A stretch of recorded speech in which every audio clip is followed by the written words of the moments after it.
आप देख रहे हैं फिलिपा पेडागोगिक्स यूट्यूब चैनल। हमारे टेस्ट सीरीज और प्रेप कोर्सेज को ज्वाइन करिए, अपनी सफलता और निश्चित करिए। जानकारी के लिए हमारे वेबसाइट www.philippa.com पे जाएं।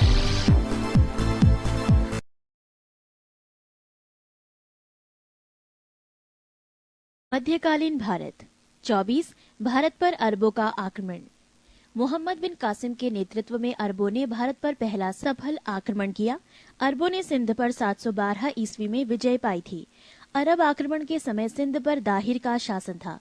भारत पर अरब वासियों के आक्रमण का मुख्य उद्देश्य धन दौलत लूटना तथा इस्लाम धर्म का प्रचार प्रसार करना था। 25 महमूद गजनी। अलब्तगीन नामक एक तुर्क सरदार गजनी साम्राज्य का संस्थापक था। अलब्तगीन का गुलाम तथा दामाद सुबुक्तगीन था। महमूद गजनी सुबुक्तगीन का पुत्र था। अपने पिता के काल में गजनी खुरासान का शासक था। महमूद गजनी 27 वर्ष की अवस्था में 997 ईस्वी में गद्दी पर बैठा। बगदाद का खलीफा अल आदिर बिल्लाह ने महमूद गजनी के पद को मान्यता प्रदान करते हुए उसे यमीन उद दौला तथा यमीन उल मिल्लाह की उपाधि दी। महमूद गजनी ने भारत पर 17 बार आक्रमण किया। महमूद गजनी ने भारत पर पहला आक्रमण 1001 ईस्वी में किया था। यह आक्रमण शाही राजा जयपाल के विरुद्ध था। इसमें जयपाल की पराजय हुई थी। महमूद गजनी का 1008 ईस्वी में नगरकोट के विरुद्ध हमले को मूर्तिवाद के विरुद्ध पहली महत्वपूर्ण जीत बताई जाती है। महमूद गजनी ने थानेसर के चक्र स्वामिन की कांस्य निर्मित आदमकद प्रतिमा को गजनी भेजकर रंगभूमि में रखवाया। महमूद गजनी का सबसे चर्चित आक्रमण 1024 ईस्वी में सोमनाथ मंदिर सौराष्ट्र पर हुआ। इस मंदिर की लूट में उसे करीब 20 लाख दिनार की संपत्ति हाथ लगी। सोमनाथ की रक्षा में सहायता करने के कारण अनहिलवाड़ा के शासक पर महमूद ने आक्रमण किया। सोमनाथ मंदिर लूट कर ले जाने के क्रम में महमूद पर जाटों ने आक्रमण किया था और कुछ संपत्ति लूट ली थी। महमूद गजनी का अंतिम भारतीय आक्रमण 1027 ईस्वी में जाटों के विरुद्ध था। महमूद गजनी की मृत्यु 1030 ईस्वी में हो गई। अलबरूनी, फिरदौसी, उद्बी तथा फरूखी महमूद गजनी के दरबार में रहते थे। 26 मोहम्मद गौरी। गौर महमूद गजनी के अधीन एक छोटा सा राज्य था। 1173 ईस्वी में शहाबुद्दीन मोहम्मद गौरी गौर का शासक बना। इसने भारत पर पहला आक्रमण 1175 ईस्वी में मुल्तान के विरुद्ध किया था।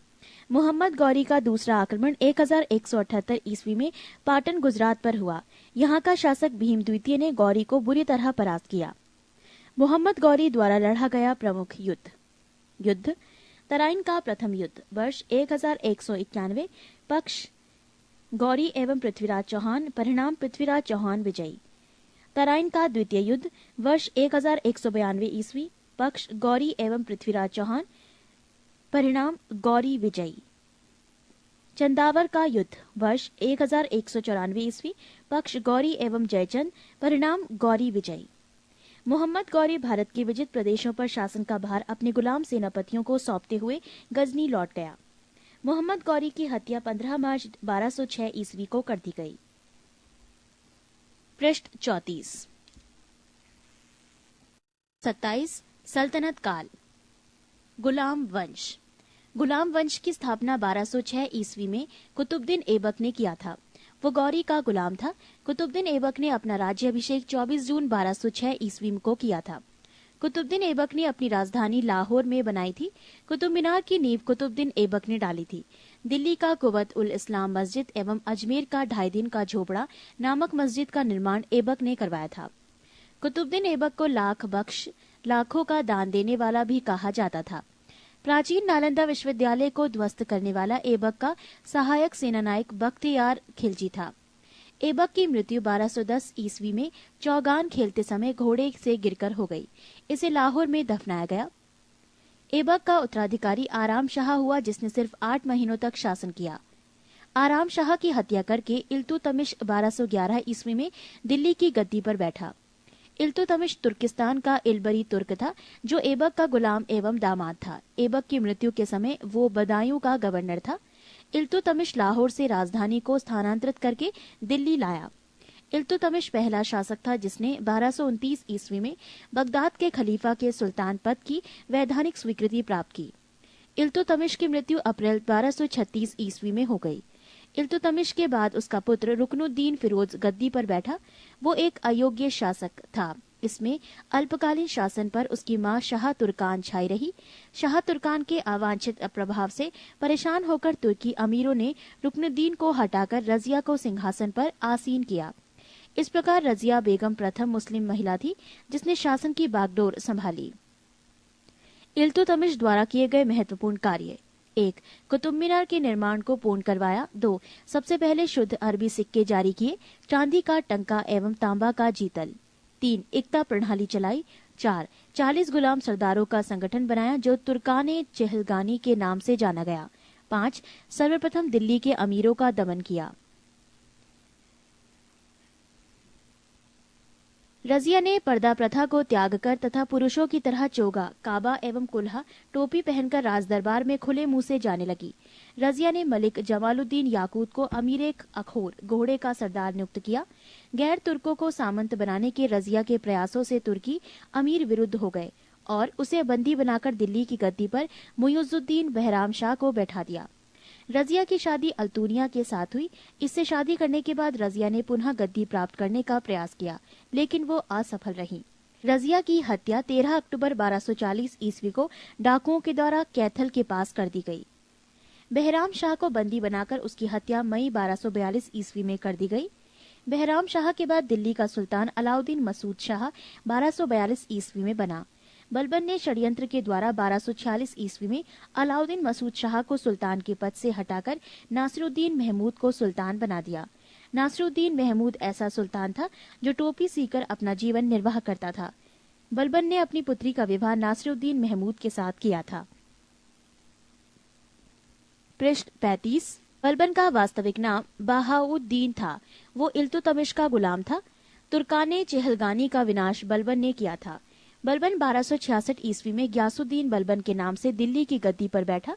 वो मंगोलों के आक्रमण से दिल्ली की रक्षा करने में सफल रहा। राजदरबार में सजदा एवं पैबोस प्रथा की शुरुआत बलबन ने की थी। बलबन ने फारसी रीति रिवाज पर आधारित नवरोज उत्सव को प्रारंभ करवाया।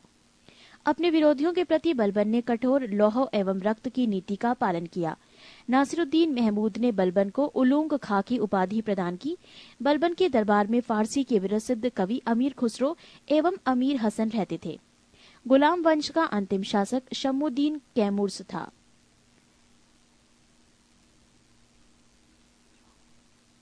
अमीर खुसरो का मूल नाम मोहम्मद हसन था। उसका जन्म पटियाली पश्चिमी उत्तर प्रदेश के बदायूं के पास में 1253 ईस्वी में हुआ था। खुसरो प्रसिद्ध सूफी संत शेख निजामुद्दीन औलिया के शिष्य थे। वो बलबन से लेकर मोहम्मद तुगलक तक दिल्ली सुल्तानों के दरबार में रहे। इन्हें तूतिए हिंद, भारत का तोता के नाम से भी जाना जाता है। सितार एवं तबले के आविष्कार का श्रेय अमीर खुसरो को ही दिया जाता है। खिलजी वंश 1290 से 1320 ईस्वी।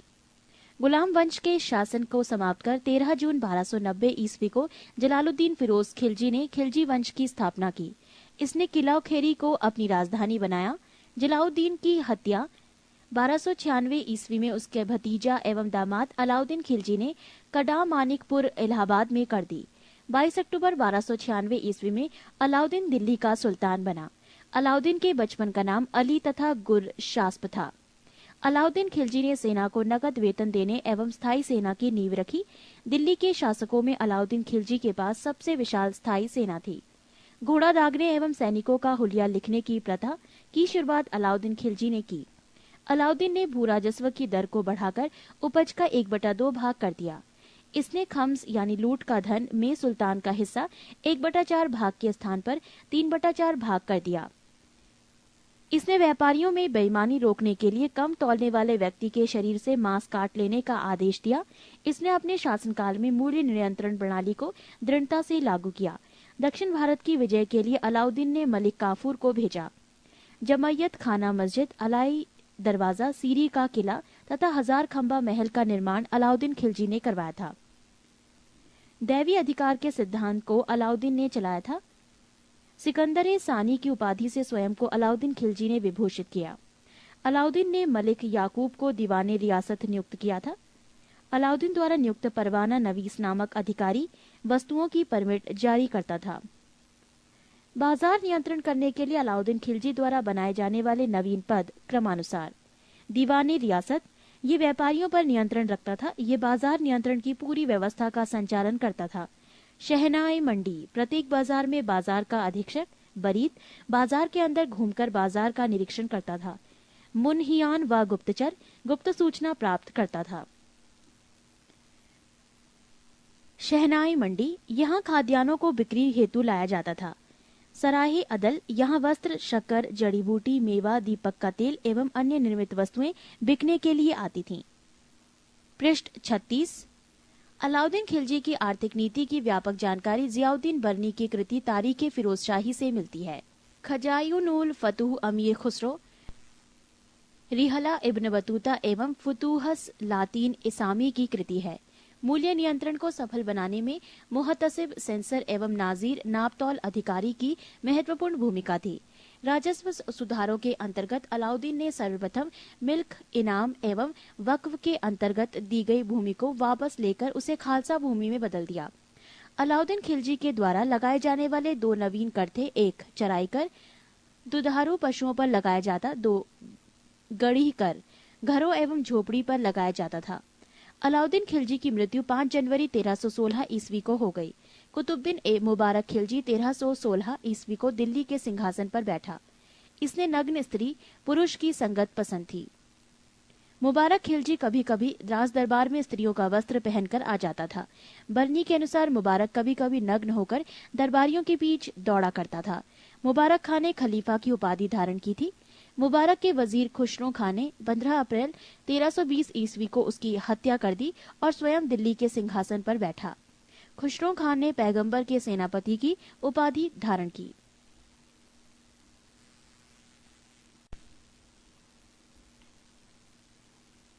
तुगलक वंश 1320 ईस्वी से 1398 ईस्वी। 5 सितंबर 1320 ईस्वी को खुसरो खां को पराजित करके गाजी मलिक या तुगलक वंश गाजी गयासुद्दीन तुगलक के नाम से 8 सितंबर 1320 ईस्वी को दिल्ली के सिंहासन पर बैठा।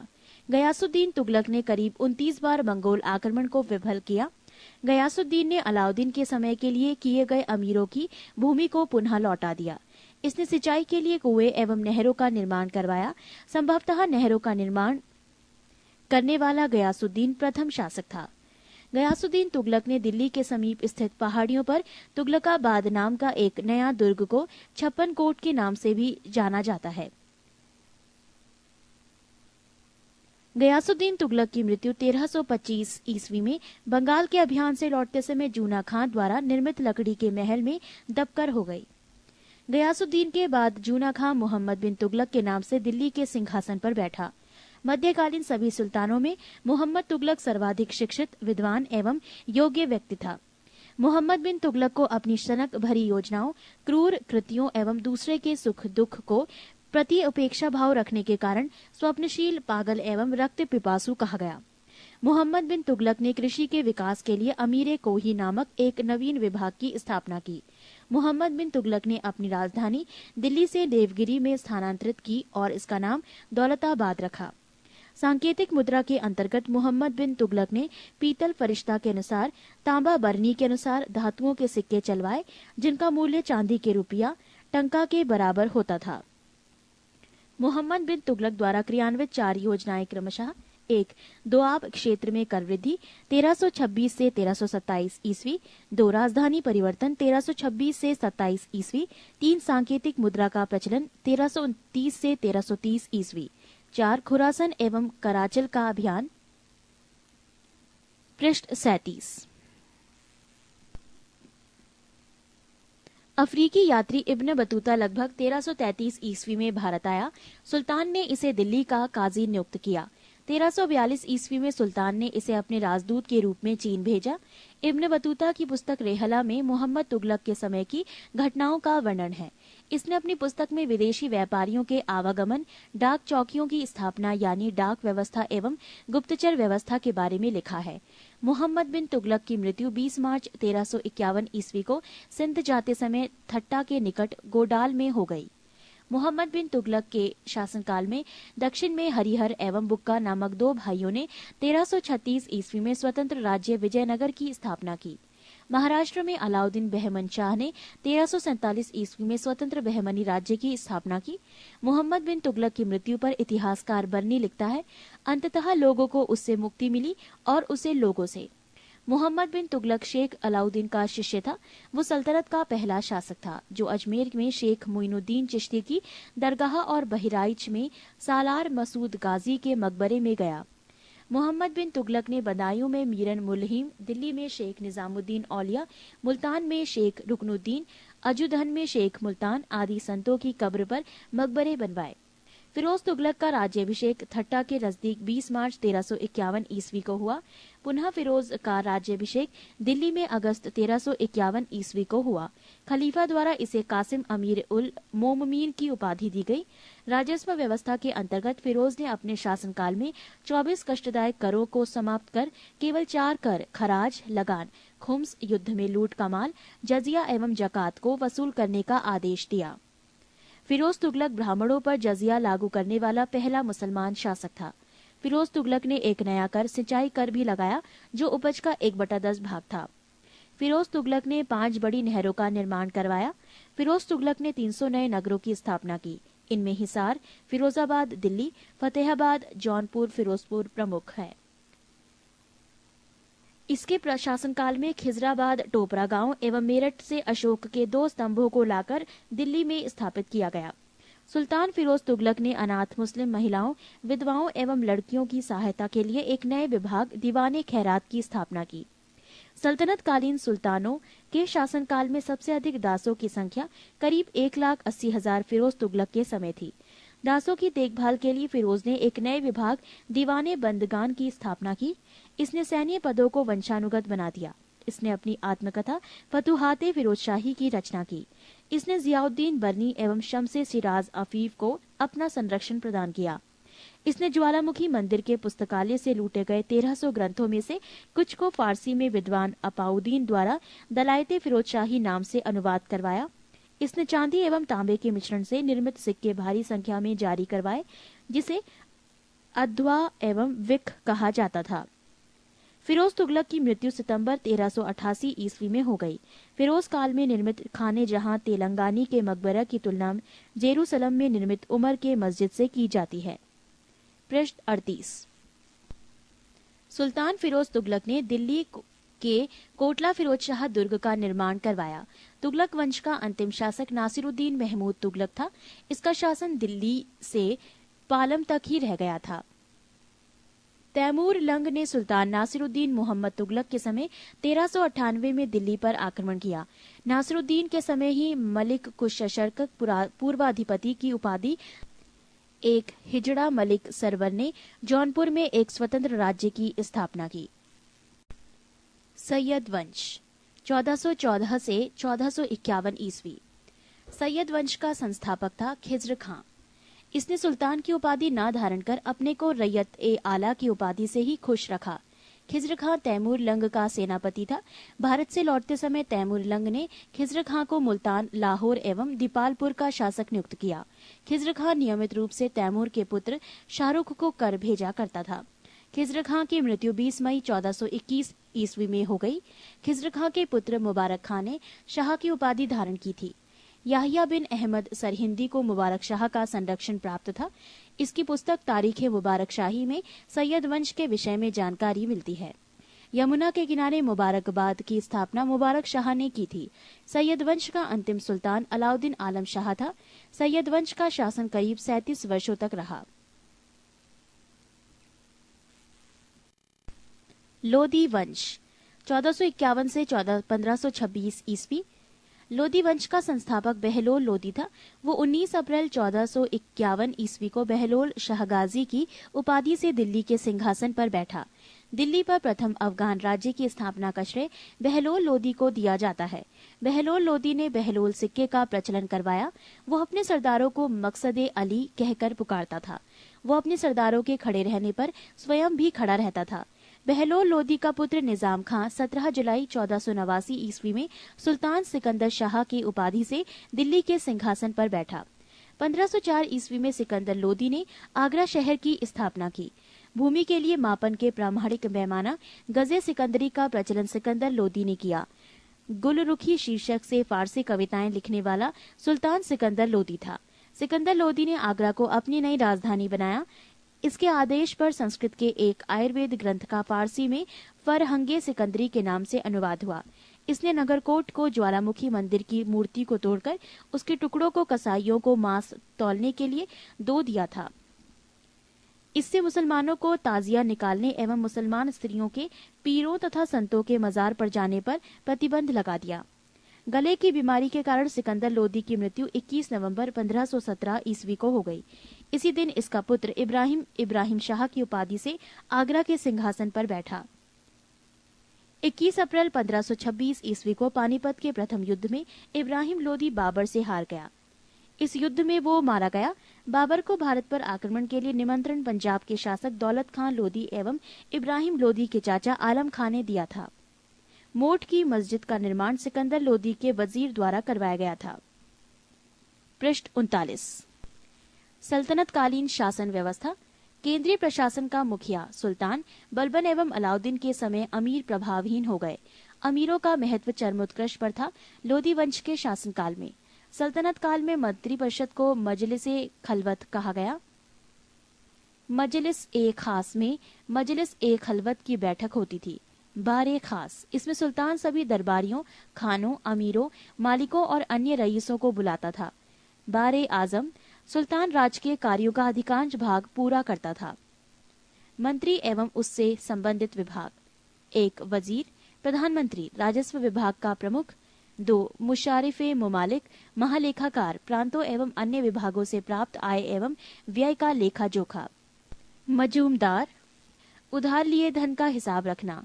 4 खजीन, कोषा अध्यक्ष। 5 आरिजे मुमालिक, दीवाने अर्ज अथवा सैन्य विभाग का प्रमुख अधिकारी। 6 सदरोस सदूर, धर्म विभाग एवं दान विभाग का प्रमुख। 7 काजी उल कजात, सुल्तान के बाद न्याय का सर्वोच्च अधिकारी। 8 बरीदे मुमालिक, गुप्तचर विभाग की प्रमुख अधिकारी। 9 वकीले दर, सुल्तान की व्यक्तिगत सेवाओं की देखभाल करता था। 10 दीवाने खैरात, दान विभाग। 11 दीवाने बंदगान, दास विभाग। 12 दीवाने इस्तिहाक, पेंशन विभाग। दीवाने मुस्तखराज, वित्त विभाग, बनाने वाला सुल्तान अलाउद्दीन खिलजी। दीवाने कोही, कृषि विभाग, मोहम्मद बिन तुगलक। दीवाने अर्ज, सैन्य विभाग, बलबन। दीवाने बंदगान, फिरोज शाह तुगलक। दीवाने खैरात, फिरोज शाह तुगलक। दीवाने इस्तिहाक, फिरोज शाह तुगलक। दिल्ली सल्तनत अनेक प्रांतों में बटा हुआ था, जिसे इक्ता या सूबा कहा जाता था। यहाँ का शासन नायब या वली या मुक्ति द्वारा संचालित होता था। इक्ताओं को शिको जिलों में विभाजित किया गया था, जहाँ का प्रमुख अधिकारी शिकदार होता था, जो एक सैनिक अधिकारी था। शिकों को परगनों में विभाजित किया गया था। आमिल परगने का मुख्य अधिकारी था और मुशारिफ लगान को निश्चित करने वाला अधिकारी। एक शहर या 100 गांवों के शासन की देखरेख अमीर सदा नामक अधिकारी करता था। प्रशासन की सबसे छोटी इकाई ग्राम होता था। सुल्तान की स्थायी सेना को खास खेल नाम दिया गया था। मंगोल सेना के वर्गीकरण की दशमलव प्रणाली को सल्तनत कालीन सैन्य व्यवस्था का आधार बनाया गया था। राजस्व कर व्यवस्था। उश्र, मुसलमानों से लिया जाने वाला भूमिकर। खराज, गैर मुसलमानों से लिया जाने वाला भूमिकर। ज़कात, मुसलमानों पर धार्मिक कर, संपत्ति का 40वां हिस्सा। जजिया, गैर मुसलमानों पर धार्मिक कर। नोट, खम्स, यहाँ लूटे हुए धन, खानों अथवा भूमि में गढ़े हुए खजानों से प्राप्त संपत्ति का 1/5 भाग था, जिस पर सुल्तान का अधिकार था, तथा शेष 4/5 भाग प्राप्त करके उसके सैनिकों अथवा खजाने को प्राप्त करने वाले व्यक्ति का अधिकार होता था, परंतु फिरोज तुगलक को छोड़कर अन्य सभी शासकों ने 4/5 हिस्सा स्वयं अपने लिए रखा। सुल्तान सिकंदर लोदी ने गढ़े हुए खजानों में से कोई हिस्सा नहीं लिया। पृष्ठ 40। सल्तनत काल में बारूद की सहायता से गोला फेंकने वाली मशीन को मंगलीक तथा अर्राद कहा जाता था। अलाउद्दीन खिलजी ने इक्ता प्रथा को समाप्त किया था। इक्ता प्रथा की दोबारा शुरुआत फिरोज तुगलक ने की थी। सल्तनत काल में अच्छी नस्ल के घोड़े तुर्की, अरब एवं रूस से मंगाए जाते थे। हाथी मुख्यतः बंगाल से मंगाए जाते थे। सल्तनत कालीन कानून शरीयत, कुरान एवं हदीस पर आधारित था। मुस्लिम कानून के 4 महत्वपूर्ण स्रोत थे: कुरान, हदीस, इजमा एवं कयास। 10 अश्वारोही बराबर 1 सरे खेल, 10 सरे खेल बराबर 1 सिपह सालार, 10 सिपह सालार बराबर 1 अमीर, 10 अमीर बराबर 1 मलिक, 10 मलिक बराबर 1 खान। सुल्तान सप्ताह में 2 बार दरबार में न्याय करने के लिए उपस्थित होता था। सल्तनत काल में लगान निर्धारित करने की मिश्रित प्रणाली को मुक्ताई कहा गया है। भूमि की नाप जोख करने के बाद क्षेत्रफल के आधार पर लगान का निर्धारण मसाहत कहलाता था। इसकी शुरुआत अलाउद्दीन ने की थी। पूर्णतः केंद्र के नियंत्रण में रहने वाली भूमि खालसा भूमि कहलाती थी। अलाउद्दीन ने दान दी गई अधिकांश भूमि को छीनकर खालसा भूमि में परिवर्तित कर दिया। देवल सल्तनत काल में अंतर्राष्ट्रीय बंदरगाह के रूप में प्रसिद्ध था। स्थान और प्रसिद्धि के कारण: सरस्वती अच्छी किस्म के चावल के लिए, अनहीवाड़ा व्यापारियों का तीर्थ स्थल के रूप में, सदगांव रेशमी रजाइयों के लिए, आगरा नील उत्पादन के लिए, बनारस सोने चांदी एवं जड़ी काम के लिए। 28 विजयनगर साम्राज्य। विजयनगर साम्राज्य की स्थापना 1336 ईस्वी में हरिहर एवं बुक्का नामक 2 भाइयों ने की थी, जो 5 भाइयों के परिवार के अंग थे। विजयनगर का शाब्दिक अर्थ है जीत का शहर। हरिहर एवं बुक्का ने विजयनगर की स्थापना विद्या अरण्य संत से आशीर्वाद प्राप्त करके की थी। हरिहर एवं बुक्का ने अपने पिता संगम के नाम पर संगम राजवंश की स्थापना की। संगम राजवंश के प्रमुख शासक: हरिहर 1336 से 1356 ईस्वी, बुक्का प्रथम 1356 से 1377 ईस्वी, हरिहर द्वितीय 1377 से 1404 ईस्वी, देवराय प्रथम 1406 से 1422 ईस्वी, देवराय द्वितीय 1422 से 1446 ईस्वी, मल्लिकार्जुन 1446 से 1465 ईस्वी, विरूपाक्ष द्वितीय 1465 से 1485 ईस्वी। विजयनगर साम्राज्य की राजधानी हम्पी थी। विजयनगर साम्राज्य के खंडहर तुंगभद्रा नदी पर स्थित है। इसकी राजभाषा तेलुगु थी। हरिहर एवं बुक्का पहले वारंगल के काकातीय शासक प्रताप रुद्रदेव के सामंत थे। विजयनगर साम्राज्य पर क्रमशः निम्न वंशों ने शासन किया: संगम, सलूब, तुलूब एवं अराविडु वंश। बुक्का प्रथम ने वेदमार्ग प्रतिष्ठापक की उपाधि धारण की। हरिहर द्वितीय ने संगम शासकों में सबसे पहले महाराजा धीराज की उपाधि धारण की थी। इटली का यात्री निकोलो कांटी विजयनगर की यात्रा पर देवराय प्रथम के शासनकाल में आया। देवराय प्रथम ने तुंगभद्रा नदी पर एक बांध बनवाया ताकि जल की कमी दूर करने के लिए नगर में नहरें ला सकें। सिंचाई के लिए उसने दरहरिद्र नदी पर भी बांध बनवाया। संगम वंश का सबसे प्रतापी राजा देवराय द्वितीय था। इसे इमाड़ी देवराय भी कहा जाता था। पारसी राजदूत अब्दुल रज्जाक देवराय द्वितीय के शासनकाल में विजयनगर आया था। प्रसिद्ध तेलुगु कवि श्रीनाथ कुछ दिनों तक देवराय द्वितीय के दरबार में रहे। फरिश्ता के अनुसार देवराय द्वितीय ने अपनी सेना में 2000 मुसलमानों को भर्ती किया था एवं उन्हें जागीरें दी थीं। एक अभिलेख में देवराय द्वितीय को जगबेटकर हाथियों का शिकारी कहा गया है। पृष्ठ 41। देवराय द्वितीय ने संस्कृत ग्रंथ महानाटक सुधानिधि एवं ब्रह्मसूत्र पर भाष्य लिखा। मल्लिकार्जुन को प्रौढ़ देवराय भी कहा जाता था। सालूव नरसिंह ने विजयनगर में दूसरे राजवंश सालूव वंश 1485 से 1506 ईस्वी की स्थापना की। सालूव वंश के बाद विजयनगर पर तुलुव वंश का शासन स्थापित हुआ। तुलुव वंश 1505 से 1565 ईस्वी की स्थापना वीर नरसिंह ने की थी। तुलुव वंश का महान शासक कृष्णदेव राय था। वो 8 अगस्त 1509 ईस्वी को शासक बना। सालूव तिम्मा कृष्णदेव राय का योग्य मंत्री एवं सेनापति था। बाबर ने अपनी आत्मकथा बाबरनामा में कृष्णदेव राय की भारत का सर्वाधिक शक्तिशाली शासक बताया। कृष्णदेव राय के शासनकाल में पुर्तगाली यात्री डोमिगोस पायस विजयनगर आया था। कृष्णदेव राय के दरबार में तेलुगु साहित्य के 8 सर्वश्रेष्ठ कवि रहते थे, जिन्हें अष्ट दिग्गज कहा जाता था। उसके शासनकाल को तेलुगु साहित्य का क्लासिक युग कहा गया है। कृष्णदेव राय ने तेलुगु में अमुक्त माल्याद एवं संस्कृत में जाम्बवती कल्याणम की रचना की। पांडुरंग महात्म्यम की रचना तेनालीराम रामकृष्ण ने की थी। नागलपुर नामक नए नगर हजारा एवं विठल स्वामी मंदिर का निर्माण कृष्णदेव राय ने करवाया था। कृष्णदेव राय की मृत्यु 1529 ईस्वी में हो गई। कृष्णदेव राय ने आंध्र भोज, अभिनव भोज, आंध्र पितामह आदि उपाधि धारण की थी। तुलु वंश का अंतिम शासक सदाशिव था। राक्षसी तंगड़ी या तलीकोटा या बन्नी हट्टी का युद्ध 23 जनवरी 1565 ईस्वी में हुआ। इसी युद्ध के कारण विजयनगर का पतन हुआ। विजयनगर के विरुद्ध बने दक्षिण राज्यों के संघ में शामिल था बीजापुर, अहमदनगर, गोलकुंडा एवं बीदर। इस संयुक्त मोर्चे का नेतृत्व अली आदिल शाह कर रहा था। तालीकोटा के युद्ध में विजयनगर का नेतृत्व राम राय कर रहा था। विजयनगर के राजाओं और बहमनी के सुल्तानों के हित 3 अलग अलग क्षेत्रों में आपस में टकराते थे। तुंगभद्रा के दोआब में, कृष्णा गोदावरी के कछार में और मराठावाड़ा प्रदेश में। तालीकोटा युद्ध के बाद सदाशिव ने तिरुमल के सहयोग से पेनुकोंडा को राजधानी बनाकर शासन करना प्रारंभ किया। विजयनगर के चौथे राजवंश अरावीडु वंश 1570 से 1672 ईस्वी की स्थापना तिरुमल ने सदाशिव को आपदस्थ कर पेनुकोंडा में किया। अरावीडु वंश का अंतिम शासक रंग तृतीय था। अरावीडु शासक वेंकट द्वितीय के शासनकाल में ही वोडेयार ने 1612 ईस्वी में मैसूर राज्य की स्थापना की थी। विजयनगर साम्राज्य की प्रशासनिक इकाई का क्रम घटते हुए इस प्रकार था: प्रांत, मंडल, कोट्टम या वलनाडु जिला, नाडु मेला ग्राम 50 ग्राम का समूह, उर ग्राम। विजयनगर कालीन सेना नायकों को नायक कहा जाता था।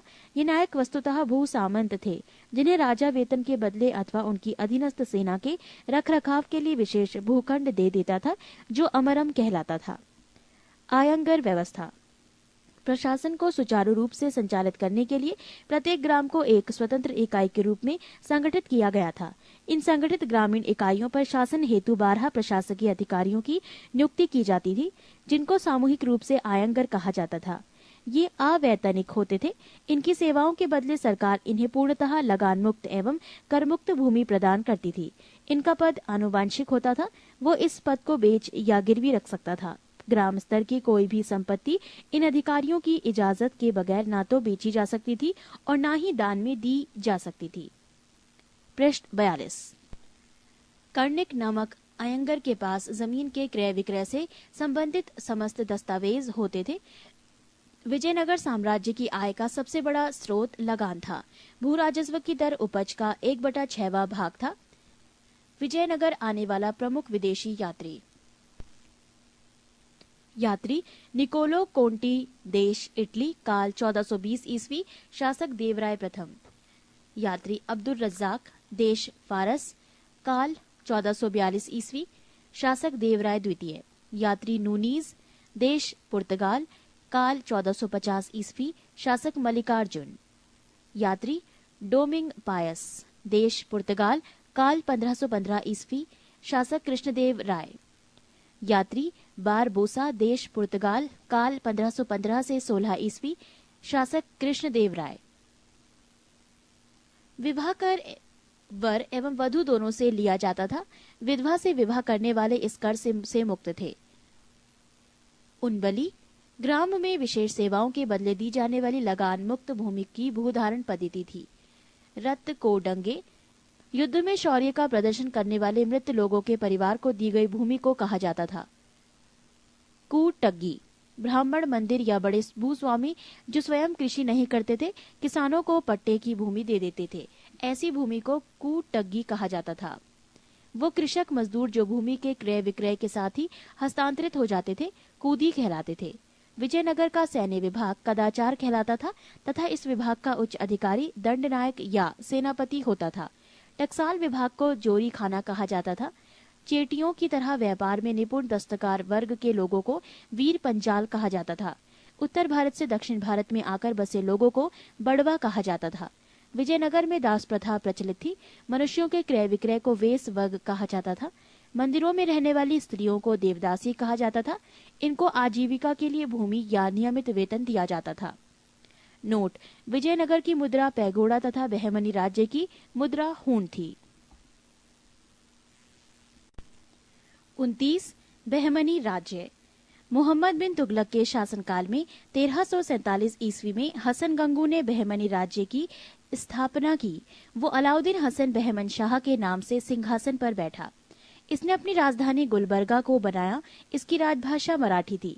इसने अपने साम्राज्य को 4 प्रांतों में गुलबर्गा, दौलताबाद, बरार एवं बीदर में बांटा।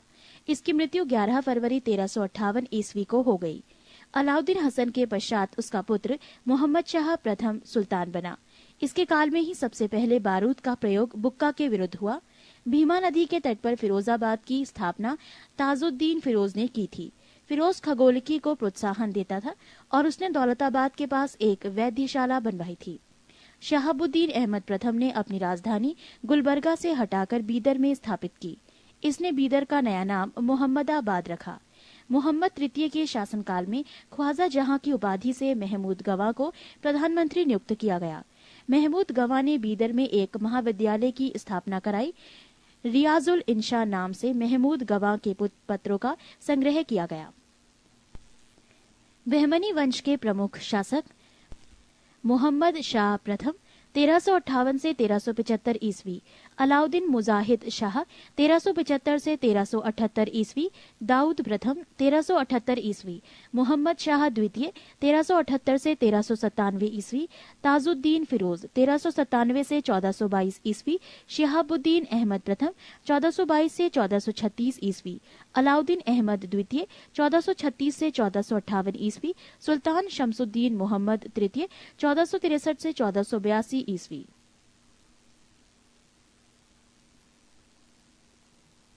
पृष्ठ 43। 1417 ईस्वी में रूसी यात्री निकितन बहमनी साम्राज्य की यात्रा पर आया। इस समय बहमनी राज्य पर ताजुद्दीन फिरोज का शासन था।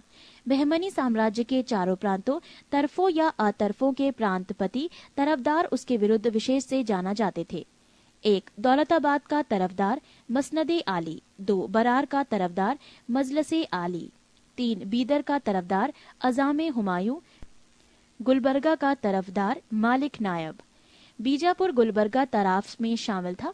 यह सबसे महत्वपूर्ण तराफ था। कलीम उल्लाह बहमनी वंश का अंतिम शासक था। इसकी मृत्यु के समय बहमनी राज्य 5 स्वतंत्र राज्यों में बढ़ गया। इन स्वतंत्र राज्यों से संबंधित विवरण इस प्रकार है।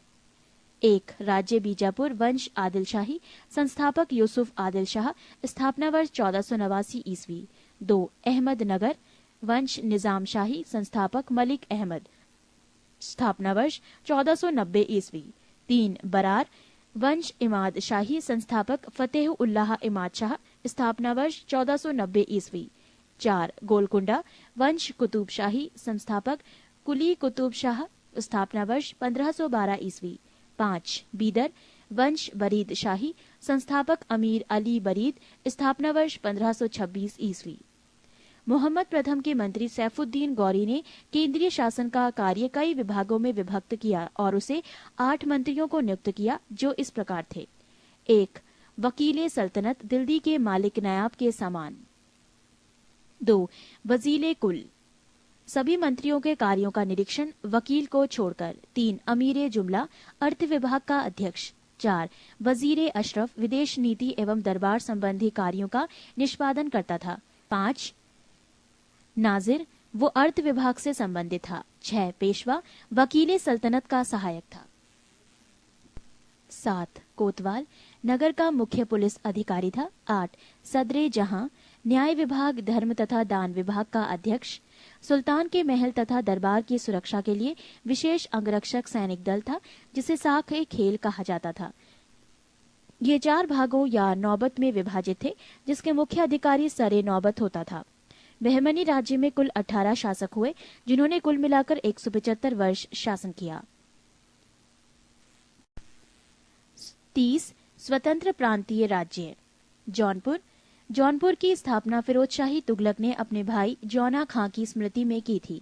जौनपुर में स्वतंत्र शर्की राजवंश की स्थापना मलिक सरवर ख्वाजा जहान ने की थी। ख्वाजा जहान को मलिक उस शर्क पूर्व का स्वामी की उपाधि 1394 ईस्वी में फिरोज शाह तुगलक के पुत्र सुल्तान महमूद ने दी थी। जौनपुर के अन्य प्रमुख शासक थे मुबारक शाह 1399 से 1402 ईस्वी, शमसुद्दीन इब्राहिम शाह 1402 से 1436 ईस्वी, महमूद शाह 1436 से 51 ईस्वी और हुसैन शाह 1458 से 1500 ईस्वी। लगभग 75 वर्ष तक स्वतंत्र रहने के बाद जौनपुर पर बहलोल लोदी ने कब्जा कर लिया। शर्की शासन के अंतर्गत विशेषकर इब्राहिम शाह के समय में जौनपुर में साहित्य एवं स्थापत्य कला के क्षेत्र में हुए विकास के कारण जौनपुर को भारत के सीरीज के नाम से जाना गया।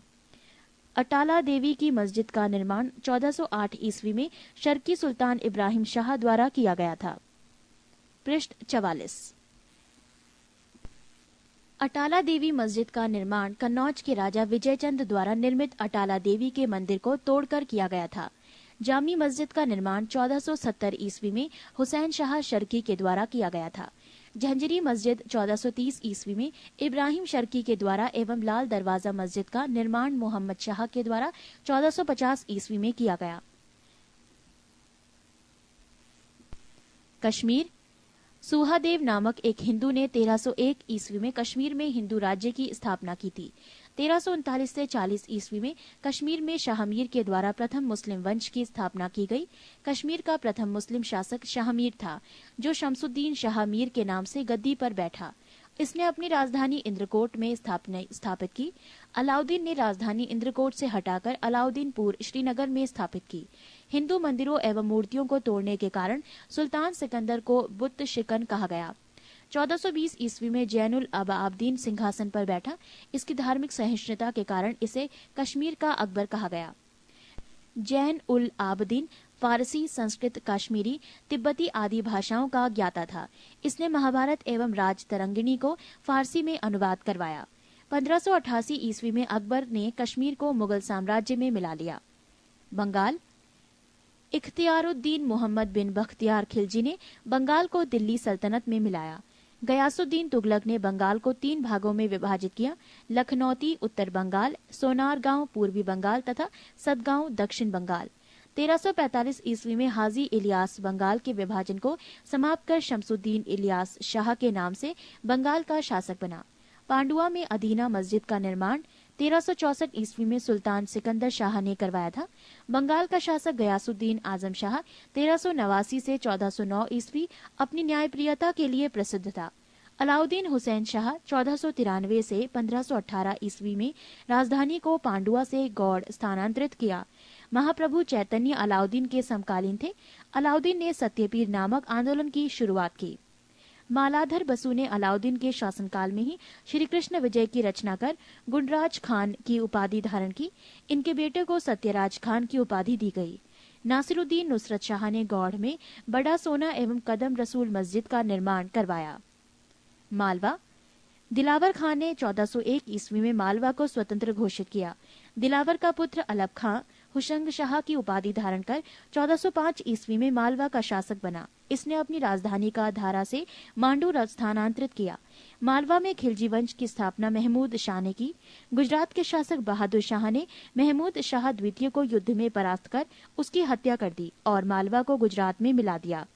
मांडू के किले का निर्माण हुशंग शाह ने करवाया था। इस किले में सर्वाधिक महत्वपूर्ण है दिल्ली दरवाजा। पृष्ठ 45। बाज बहादुर एवं रूपमती का महल का निर्माण सुल्तान नासिरुद्दीन शाह द्वारा करवाया गया था। हिंडोला भवन या दरबार हॉल का निर्माण हुशंग शाह के द्वारा करवाया गया था। जहाज महल का निर्माण गयासुद्दीन खिलजी ने मांडू में करवाया था। कुशक महल को महमूद खिलजी ने फतेहाबाद नामक स्थान पर बनवाया था। गुजरात के शासक राजाकर्ण को पराजित कर अलाउद्दीन ने 1297 ईस्वी में इसे दिल्ली सल्तनत में मिला लिया था। 1391 ईस्वी में मोहम्मद शाह तुगलक द्वारा नियुक्त गुजरात का सूबेदार जफर खान ने सुल्तान मुजफ्फर शाह की उपाधि ग्रहण कर 1407 ईस्वी में गुजरात का स्वतंत्र सुल्तान बना। गुजरात के प्रमुख शासक थे अहमद शाह 1411 से 52, महमूद शाह बेगड़ा 1458 से 1511 ईस्वी और बहादुर शाह 1526 से 1537 ईस्वी। अहमद शाह ने आसावल के निकट साबरमती नदी के किनारे अहमदाबाद नामक नगर बसाया और पाटन से राजधानी हटाकर अहमदाबाद को राजधानी बनाया। गुजरात का सबसे प्रसिद्ध शासक महमूद बेगड़ा था। महमूद बेगड़ा ने गिरनार के निकट मुस्तफाबाद नामक नगर और चंपानेर के निकट मुहम्मदाबाद नगर बसाया। 1572 ईस्वी में अकबर ने गुजरात को मुगल साम्राज्य में मिला लिया। मेवाड़। अलाउद्दीन खिलजी ने 1303 ईस्वी में मेवाड़ के गुहिलौत राजवंश के शासक रत्न सिंह को पराजित कर मेवाड़ को दिल्ली सल्तनत में मिला लिया। गुहिलौत वंश की एक शाखा सिसोदिया वंश के हम्पीर देव ने मोहम्मद तुगलक को हराकर पूरे मेवाड़ को स्वतंत्र करा लिया। राणा कुंभा ने 1448 ईस्वी में चित्तौड़ में एक विजय स्तंभ की स्थापना की। खानवा का युद्ध 1527 ईस्वी में राणा सांगा एवं बाबर के बीच हुआ, जिसमें बाबर विजयी हुआ। 1576 ईस्वी में हल्दी घाटी का युद्ध राणा प्रताप एवं अकबर के बीच हुआ, जिसमें अकबर विजयी हुआ। मेवाड़ की राजधानी चित्तौड़गढ़ थी। जहांगीर ने मेवाड़ को मुगल साम्राज्य में मिला लिया। खानदेश। तुगलक वंश के पतन के समय फिरोज शाह तुगलक के सूबेदार मलिक अहमद राजा फारूकी ने नर्मदा एवं ताप्ती नदियों के बीच 1382 ईस्वी में खानदेश की स्थापना की। खानदेश की राजधानी बुरहानपुर थी। इसका सैनिक मुख्यालय असीरगढ़ था। 1601 ईस्वी में अकबर ने खानदेश को मुगल साम्राज्य में मिला लिया। 31 सूफी आंदोलन। जो लोग सूफी संतों से शिष्यता ग्रहण करते थे उन्हें मुरीद कहा जाता था। सूफी जिन आश्रमों में निवास करते थे उन्हें खानकाहा या मठ कहा जाता था। सूफियों के धर्म संघ बाशारा इस्लामी सिद्धांत के समर्थक और बेशारा इस्लामी सिद्धांत से बंधे नहीं में विभाजित थे। भारत में चिश्ती एवं सुहरावर्दी सिलसिले की जड़ें काफी गहरी थीं।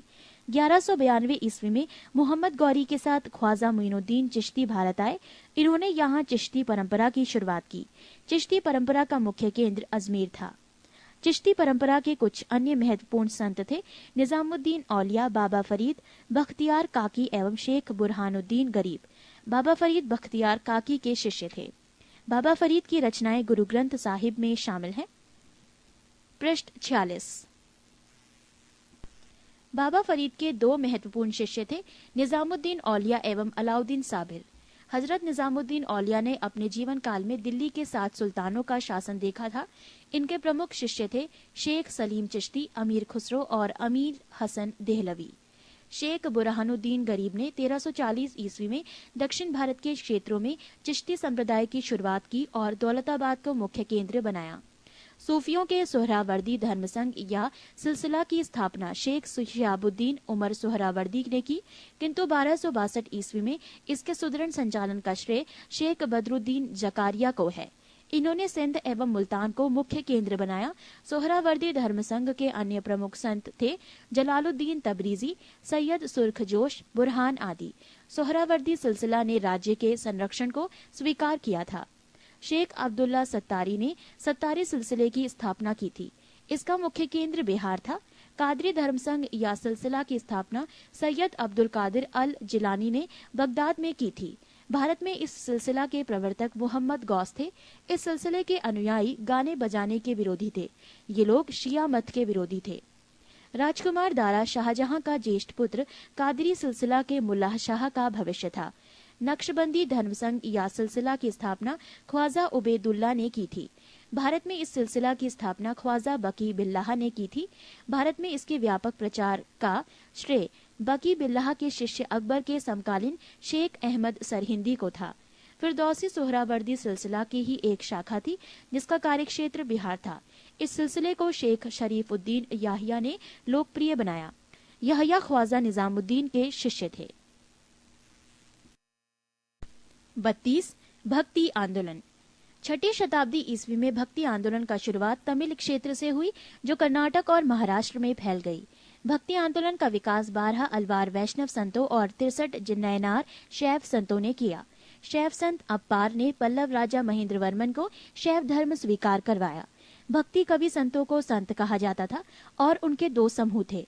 प्रथम समूह वैष्णव संत थे जो महाराष्ट्र में लोकप्रिय हुए। वो भगवान विठोबा के भक्त थे। विठोबा पंथ के संत और उनके अनुयायी वरकरी या तीर्थयात्री पंथ कहलाते थे।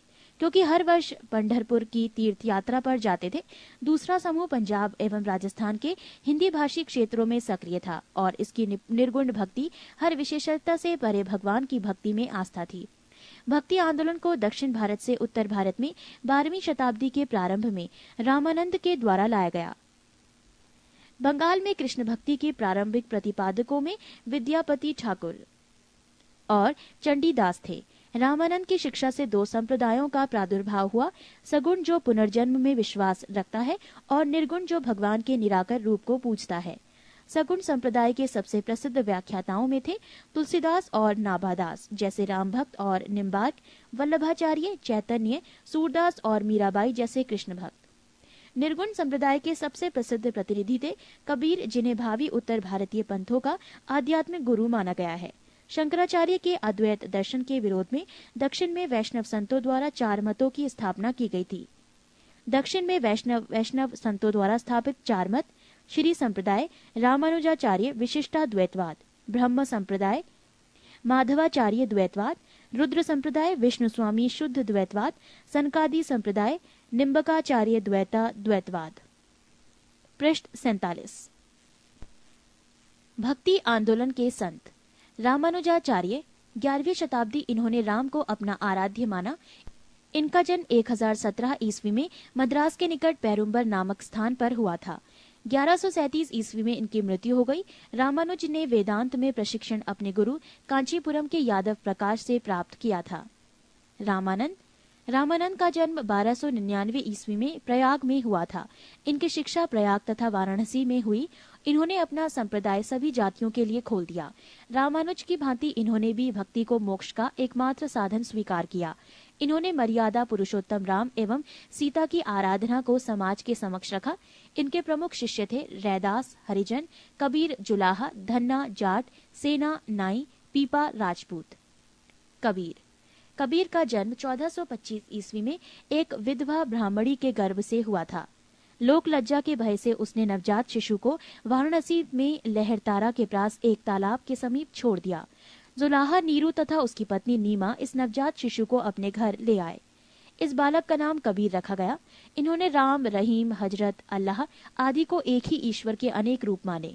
इन्होंने जाति प्रथा, धार्मिक कर्मकांड, बाह्य आडंबर, मूर्ति पूजा, जप तप, अवतारवाद आदि का घोर विरोध करते हुए एकेश्वरवाद में आस्था व्यक्त की एवं निराकार ब्रह्मा की उपासना को महत्व दिया। निर्गुण भक्ति धारा से जुड़े कबीर ऐसे प्रथम भक्त थे जिन्होंने संत होने के बाद भी पूर्णतः गृहस्थ जीवन का निर्वाह किया। इनके अनुयायी कबीर पंथी कहलाए। कबीर के उपदेश सबद सिखों के आदि ग्रंथ में संग्रहित हैं। गुरु नानक का जन्म 1469 ईस्वी में अविभाजित पंजाब के तलवंडी नामक स्थान पर हुआ था, जो अब ननकाना साहिब के नाम से विख्यात है। उनकी माता का नाम तृप्ता देवी था, पिता का नाम कालूराम था। बटाला के मूलराज खत्री की बेटी सुलक्षणी से उनका विवाह हुआ। उन्होंने देश का 5 बार चक्कर लगाया, जिसे उदासीस कहा जाता है। उन्होंने कीर्तनों के माध्यमों से उपदेश दिए। अपने जीवन के अंतिम क्षणों में उन्होंने रावी नदी के किनारे करतारपुर में अपना डेरा मठ स्थापित किया। अपने जीवन काल में ही उन्होंने आध्यात्मिक आधार पर अपने पुत्रों की जगह अपने शिष्य भाई लहना अंगद की अपना उत्तराधिकारी नियुक्त किया। इनकी मृत्यु 1539 ईस्वी में करतारपुर में हुई। नानक ने सिख धर्म की स्थापना की। नानक सूफी संत बाबा फरीद से प्रभावित थे। चैतन्य का जन्म 1486 ईस्वी में नदिया बंगाल के मायापुर गांव में हुआ था। इनके पिता का नाम जगन्नाथ मिश्र एवं माता का नाम शची देवी था। पाठशाला में चैतन्य को निर्माई पंडित कहा जाता था। इन्होंने गोसाई संघ की स्थापना की और साथ ही संकीर्तन प्रथा को जन्म दिया। इनके दार्शनिक सिद्धांत को अचिंत्य भेदाभेदवाद के नाम से जाना जाता है। सन्यासी बनने के बाद बंगाल छोड़कर पुरी उड़ीसा चले गए, जहां उन्होंने 2 दशक तक भगवान जगन्नाथ की उपासना की। श्रीमद वल्लभाचार्य का जन्म 1479 ईस्वी में चंपारणीय वाराणसी में हुआ था। इनके पिता का नाम लक्ष्मण भट्ट तथा माता का नाम यल मगरु था। इनका विवाह महालक्ष्मी के साथ हुआ। इनके 2 पुत्र थे, गोपीनाथ जन्म 1511 ईस्वी तथा विठलनाथ जन्म 1516 ईस्वी थे। इन्होंने गंगा यमुना संगम के समीप अरैल नामक स्थान पर अपना निवास स्थान बनाया। वल्लभाचार्य ने भक्ति साधना पर विशेष जोर दिया। इन्होंने भक्ति को मोक्ष का साधन बताया। इनके भक्ति मार्ग को पुष्टि मार्ग कहते हैं। गोस्वामी तुलसीदास, इनका जन्म उत्तर प्रदेश के बांदा जिले में राजापुर गांव में 1554 ईस्वी में हुआ था। इन्होंने रामचरितमानस की रचना की। धन्ना, धन्ना का जन्म 1415 ईस्वी में एक जाट परिवार में हुआ था। राजपुताना से बनारस आकर ये रामानंद के शिष्य बन गए। कहा जाता है कि इन्होंने भगवान की मूर्ति को हठात भोजन कराया था। पृष्ठ 48। रैदास, ये जाति से चमार थे। ये रामानंद से 12 शिष्यों में एक थे। इनके पिता का नाम रघु तथा माता का नाम गुरबिनिया था। ये जूता बनाकर जीवों को उपार्जन करते थे। मीराबाई ने इन्हें अपना गुरु माना है। इन्होंने रायदासी संप्रदाय की स्थापना की। दादू दयाल, ये कबीर के अनुयायी थे। इनका जन्म 1554 ईस्वी में अहमदाबाद में हुआ था। इनका संबंध दुनिया जाति से था। सांभर में आकर इन्होंने ब्रह्म संप्रदाय की स्थापना की। अकबर ने धार्मिक चर्चा के लिए इन्हें एक बार फतेहपुर सीकरी बुलाया था।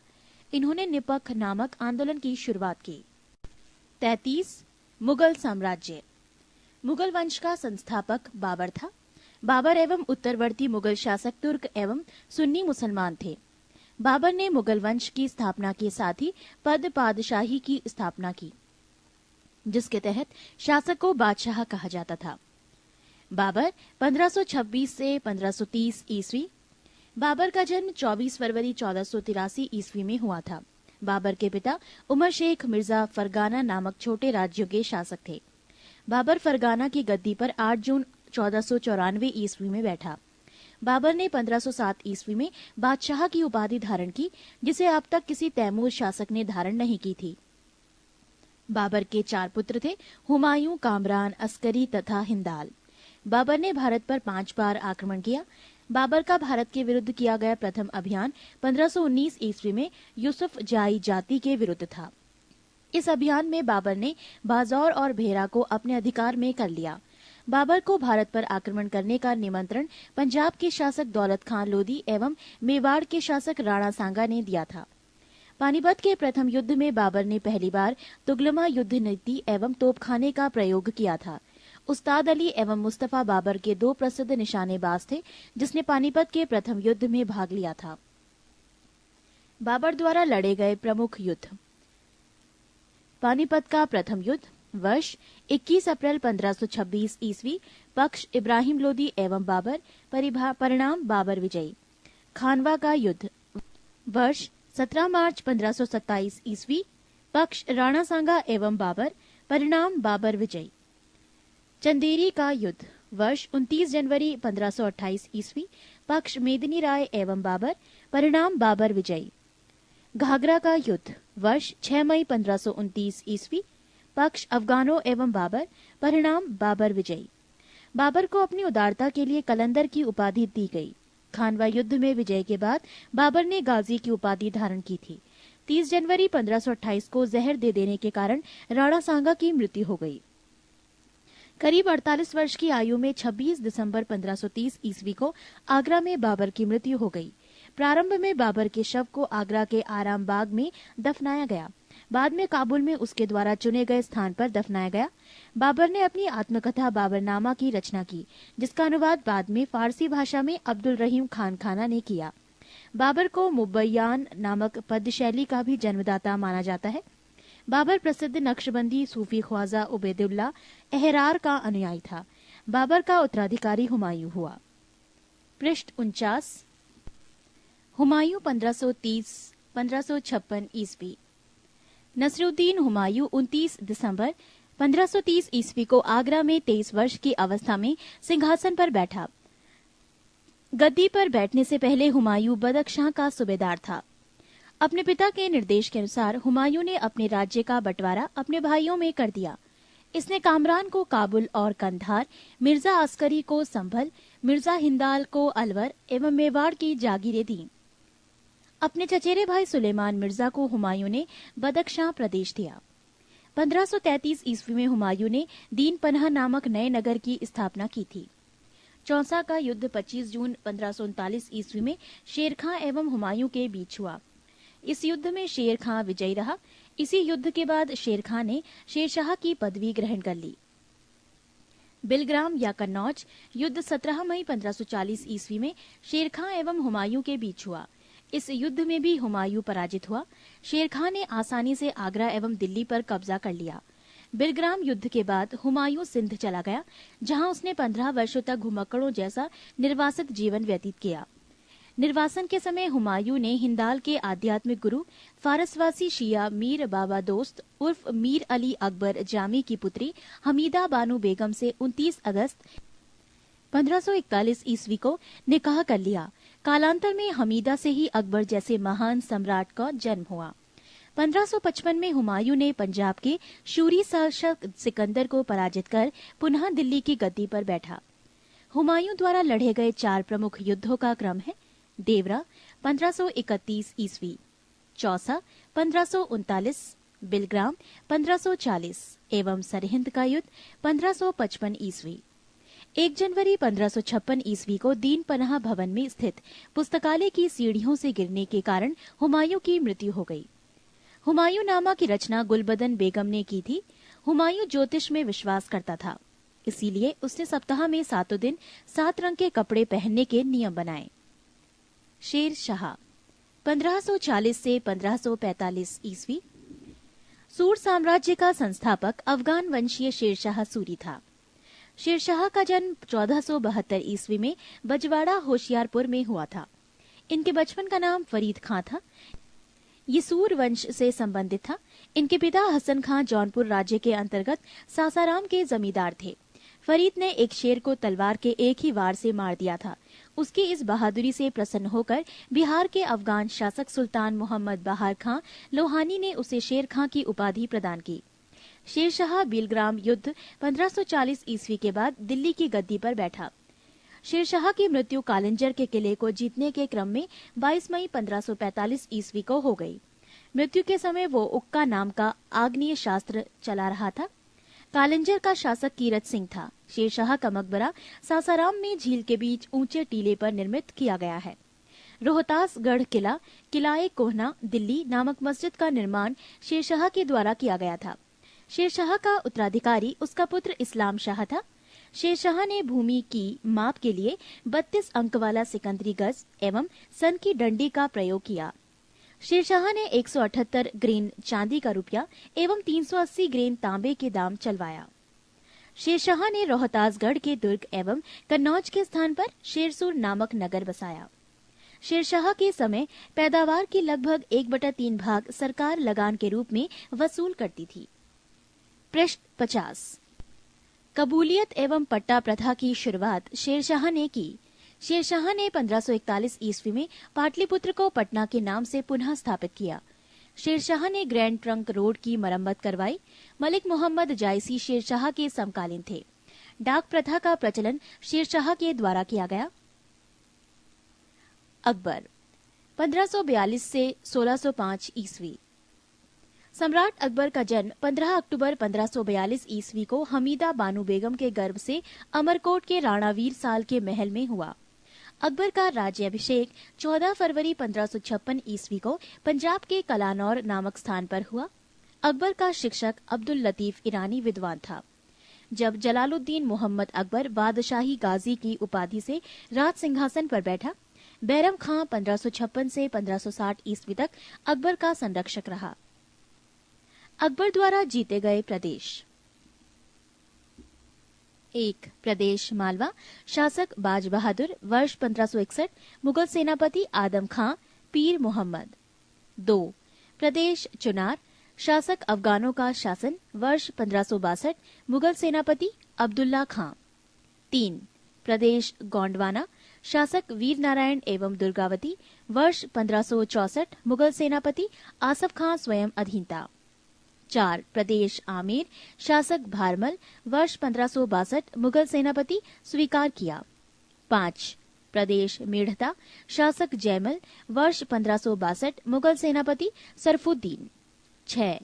प्रदेश मेवाड़, शासक उदय सिंह एवं राणा प्रताप, वर्ष 1568 और 1576, मुगल सेनापति स्वयं अकबर और मानसिंह एवं आसफ खां। 7. प्रदेश रणथंबोर, शासक सूरज नाहाड़ा, वर्ष 1569 मुगल सेनापति भगवान दास एवं अकबर।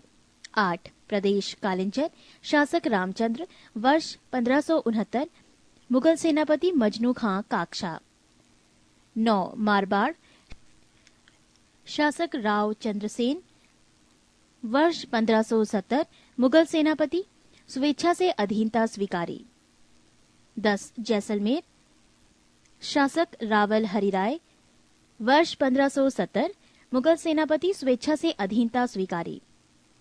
11 बीकानेर शासक कल्याणमल वर्ष 1570 मुगल सेनापति स्वेच्छा से अधीनता स्वीकारी। 12 गुजरात शासक मुजफ्फर खां तृतीय वर्ष 1571 मुगल सेनापति खाने आजम सम्राट अकबर। 13 बिहार एवं बंगाल शासक दाऊद खां वर्ष 1574 से 76 मुगल सेनापति मुनीम खां खानखाना। 14 काबुल शासक हकीम मिर्जा वर्ष 1581 मुगल सेनापति मानसिंह एवं अकबर। 15 कश्मीर शासक यूसुफ याकूब खां वर्ष 1586 मुगल सेनापति भगवान दास एवं कासिम खां। 16 प्रदेश उड़ीसा शासक निसार खां वर्ष 1592 मुगल सेनापति मानसिंह। 17 प्रदेश सिंध शासक जानी बेग वर्ष 1593 मुगल सेनापति अब्दुल रहीम खानखाना। 18 प्रदेश बलूचिस्तान शासक पन्नी अफगान वर्ष 1595 मुगल सेनापति मीर मासूम। 19 प्रदेश कंधार शासक मुजफ्फर हुसैन वर्ष 1595 मुगल सेनापति शाह बेग। दक्षिण भारत 1 प्रदेश खानदेश शासक अली खां वर्ष 1591 मुगल सेनापति स्वेच्छा से अधीनता स्वीकारी।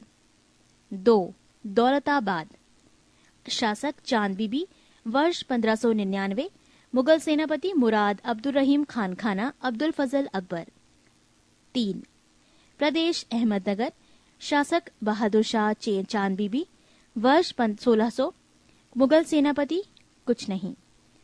4 प्रदेश असीरगढ़ शासक मीरन बहादुर वर्ष 1601 मुगल सेनापति अकबर ये अकबर का अंतिम अभियान था। पृष्ठ 91 पानीपत की दूसरी लड़ाई 5 नवंबर 1556 ईस्वी को अकबर और हेमू के बीच हुई थी। मक्का का तीर्थ यात्री के दौरान पाटन नामक स्थान पर मुबारक खां नामक युवक ने बैरम खां की हत्या कर दी। मई 1562 ईस्वी में अकबर ने हरम दल से अपने को पूर्णतः मुक्त कर लिया। हल्दी घाटी का युद्ध 18 जून 1576 ईस्वी को मेवाड़ के शासक महाराणा प्रताप एवं अकबर के बीच हुआ। इस युद्ध में अकबर विजयी हुआ। इस युद्ध में मुगल सेना का नेतृत्व मान सिंह एवं आसफ खां ने किया था। अकबर का सेनापति मान सिंह था। महाराणा प्रताप की मृत्यु 57 वर्ष की उम्र में 19 जनवरी 1597 ईस्वी में हो गई। गुजरात विजय के दौरान अकबर सर्वप्रथम पुर्तगालियों से मिला और यहीं उसने सर्वप्रथम समुद्र को देखा। दीने इलाही धर्म का प्रधान पुरोहित अकबर था। दीने इलाही धर्म स्वीकार करने वाला प्रथम एवं अंतिम हिंदू शासक बीरबल था। अकबर ने जैन धर्म के जैनाचार्य हरिविजय सूरी को जगत गुरु की उपाधि प्रदान की थी। राजस्व प्राप्ति की जब्ती प्रणाली अकबर के शासनकाल में प्रचलित थी। अकबर के दीवान राजा टोडरमल ने 1580 ईस्वी में 10 साल बंदोबस्त व्यवस्था लागू की। अकबर के दरबार का प्रसिद्ध संगीतकार तानसेन था। अकबर के दरबार के प्रसिद्ध चित्रकार अब्दुस ससम्मत था। दसवंत एवं बसावन अकबर के दरबार के चित्रकार थे। अकबर के शासनकाल के प्रमुख गायक तानसेन, बाज बहादुर, बाबा रामदास एवं बैजू बावरे थे। अकबर की शासन प्रणाली की प्रमुख विशेषता मनसबदारी प्रथा थी। अकबर के समकालीन प्रसिद्ध सूफी संत शेख सलीम चिश्ती थी। अकबर की मृत्यु 16 अक्टूबर 1605 ईस्वी को हुई। इसे आगरा के निकट सिकंदरा में दफनाया गया। स्थापत्य काल के क्षेत्र में अकबर की महत्वपूर्ण कृतियां हैं दिल्ली में हुमायूं का मकबरा, आगरा का लाल किला, फतेहपुर सीकरी में शाही महल, दीवाने खास, पंचमहल, बुलंद दरवाजा, जोधाबाई का महल, इबादत खाना, इलाहाबाद का किला और लाहौर का किला। अकबर के दरबार को सुशोभित करने वाले 9 रत्न इस प्रकार थे: 1 बीरबल, 2 अबुल फजल, 3 टोडरमल, 4 भगवान दास, 5 तानसेन, 6 मानसिंह, 7 अब्दुल रहीम खानखाना, 8 मुल्ला 2 प्याजा, 9 हकीम हुकाम। अबुल फजल का बड़ा भाई फैजी अकबर के दरबार में राजकवि के पद पर आसीन था। अबुल फजल ने अकबरनामा ग्रंथ की रचना की। वो दीने इलाही धर्म का मुख्य पुरोहित था। बीरबल के बचपन का नाम महेश दास था। संगीत सम्राट तानसेन का जन्म ग्वालियर में हुआ था। इनकी प्रमुख कृतियां थी मियाँ की टोड़ी, मियाँ का मल्हार, मियाँ का सारंग आदि। कंठाभरण वाणी विलास की उपाधि अकबर ने तानसेन को दी थी। अकबर ने भगवान दास आमेर के राजा भारमल के पुत्र को अमीर उल उमरा की उपाधि दी। अकबर के कुछ महत्वपूर्ण कार्य: दास प्रथा का अंत 1562, अकबर को हरमदल से मुक्ति 1562, तीर्थ यात्रा कर समाप्त 1563, जजिया कर समाप्त 1564, फतेहपुर सीकरी की स्थापना एवं राजधानी का आगरा से फतेहपुर सीकरी स्थानांतरण 1571, इबादत खाने की स्थापना 1575, इबादत खाने में सभी धर्मों के लोगों के प्रवेश की अनुमति 1578, मजहर की घोषणा 1579, दीने इलाही की स्थापना 1582, इलाही संबत की शुरुआत 1583, राजधानी लाहौर स्थानांतरित 1585। पृष्ठ 52। यूसुफ फजाइयों के विद्रोह को दबाने के दौरान बीरबल की हत्या हो गई। 1602 ईस्वी में सलीम जहांगीर के निर्देशन पर दक्षिण से आगरा की ओर आ रहे अबुल फजल के रास्ते में वीर सिंह बुंदेला नामक सरदार ने हत्या कर दी। मुगल सम्राट अकबर ने अनुवाद विभाग की स्थापना की। नकीब खां, अब्दुल कादिर बदायूनी तथा शेख सुल्तान ने रामायण एवं महाभारत का फारसी अनुवाद किया व महाभारत का नाम रज़्मनामा युद्धों की पुस्तक रखा। पंचतंत्र का फारसी भाषा में अनुवाद अबुल फजल ने अनवरे सादात नाम से तथा मौलाना हुसैन फैज ने यारे दानिश नाम से किया। हाजी इब्राहिम सरहदी ने अर्थवेद का, मुल्लाह शाह मोहम्मद ने राज तरंगिणी का, अब्दुल रहीम खान खाना ने तुज़के बाबरी का तथा फैजी ने लीलावती की फारसी में अनुवाद किया। फैजी ने नल दमयंती सूरदास द्वारा रचित कथा का फारसी में अनुवाद कर उसका नाम सहेली रखा। अकबर के काल को हिंदी साहित्य का स्वर्ण काल कहा जाता है। अकबर ने बीरबल को कविप्रिय एवं नरहरि को महापात्र की उपाधि प्रदान की। बुलंद दरवाजा का निर्माण अकबर ने गुजरात विजय के उपलक्ष्य में करवाया था। 4 बाग बनाने की परंपरा अकबर के समय शुरू हुई। अकबर ने शीरी कलम की उपाधि अब्दुस सम्मद को एवं जड़ी कलम की उपाधि मोहम्मद हुसैन कश्मीरी को दिया। नोट: मुगलों की राजकीय भाषा फारसी थी। जहांगीर 1605 से 1627 ईस्वी। अकबर का उत्तराधिकारी सलीम हुआ, जो 24 अक्टूबर 1605 ईस्वी को नूरुद्दीन महम जहांगीर बादशाही गाजी की उपाधि धारण कर गद्दी पर बैठा। जहांगीर का जन्म 30 अगस्त 1569 ईस्वी में हुआ था। अकबर ने अपने पुत्र का नाम सलीम सूफी संत शेख सलीम चिश्ती के नाम पर रखा। जहांगीर को न्याय की जंजीर के लिए याद किया जाता है। ये जंजीर सोने की बनी थी, जो आगरे के किले के शाहबुर्ज एवं यमुना तट पर स्थित पत्थर के खंबे में लगवाई हुई थी। जहांगीर द्वारा शुरू की गई तुज़के जहांगीरी नामक आत्मकथा को पूरा करने का श्रेय मौतबिंद खां को है। जहांगीर के सबसे बड़े पुत्र खुसरो ने 1606 ईस्वी में अपने पिता के विरुद्ध विद्रोह कर दिया। खुसरो और जहांगीर की सेना के बीच युद्ध जालंधर के निकट बहरावल नामक मैदान में हुआ। खुसरो को पकड़कर कैद में डाल दिया गया। खुसरो की सहायता देने के कारण जहांगीर ने सिखों के 5वें गुरु अर्जुन देव को फांसी दिलवा दी। खुसरो गुरु से गोइंदवाल में मिला था। अहमदनगर के वजीर मलिक अंबर के विरुद्ध सफलता से खुश होकर जहांगीर ने खुर्रम खां को शाहजहां की उपाधि प्रदान की। 1622 ईस्वी में कंधार मुगलों के हाथ से निकल गया। शाह अब्बास ने इस पर अधिकार कर लिया। नूरजहां ईरान निवासी मिर्जा गयाज बेग की पुत्री नूरजहां का वास्तविक नाम मेहरुन्निसा था। 1594 ईस्वी में नूरजहां का विवाह अली कुली बेग से संपन्न हुआ। जहांगीर ने एक शेर मारने के कारण अली कुली बेग को शेर अफगान की उपाधि प्रदान की। 1607 में शेर अफगान की मृत्यु के बाद मेहरुन्निसा अकबर की विधवा सलीम बेगम की सेवा में नियुक्त हुई। सर्वप्रथम जहांगीर ने नवरोज त्योहार के अवसर पर मेहरुन्निसा को देखा और उसके सौंदर्य पर मुग्ध होकर जहांगीर ने मई 1611 में उससे विवाह कर लिया। विवाह के पश्चात जहांगीर ने उसे नूरमहल एवं नूरजहां की उपाधि प्रदान की। नूरजहां के सम्मान में जहांगीर ने चांदी के सिक्के जारी किए। पृष्ठ 53। जहांगीर ने गियाज बेग को शाही दीवान बनाया एवं इत्मादुद्दौला की उपाधि दी। लाडली बेगम शेर अफगान एवं मेहरुनिसा की पुत्री थी, जिसकी शादी जहांगीर के पुत्र शहरयार के साथ हुई थी। नूरजहां की मां असमत बेगम ने गुलाब से इत्र निकालने की विधि खोजी थी। महावत खां ने झेलम नदी के तट पर 1626 ईस्वी में जहांगीर, नूरजहां एवं उसके भाई आसफ खां को बंदी बना लिया था। जहांगीर के 5 पुत्र थे, 1 खुसरो, 2 परवेज, 3 खुर्रम, 4 शहरयार, 5 जहांदार।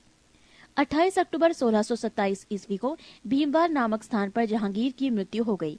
उसे शाहदरा लाहौर में रावी नदी के किनारे दफनाया गया। मुगल चित्रकला अपने चरमोत्कर्ष पर जहांगीर के शासन काल में पहुंची।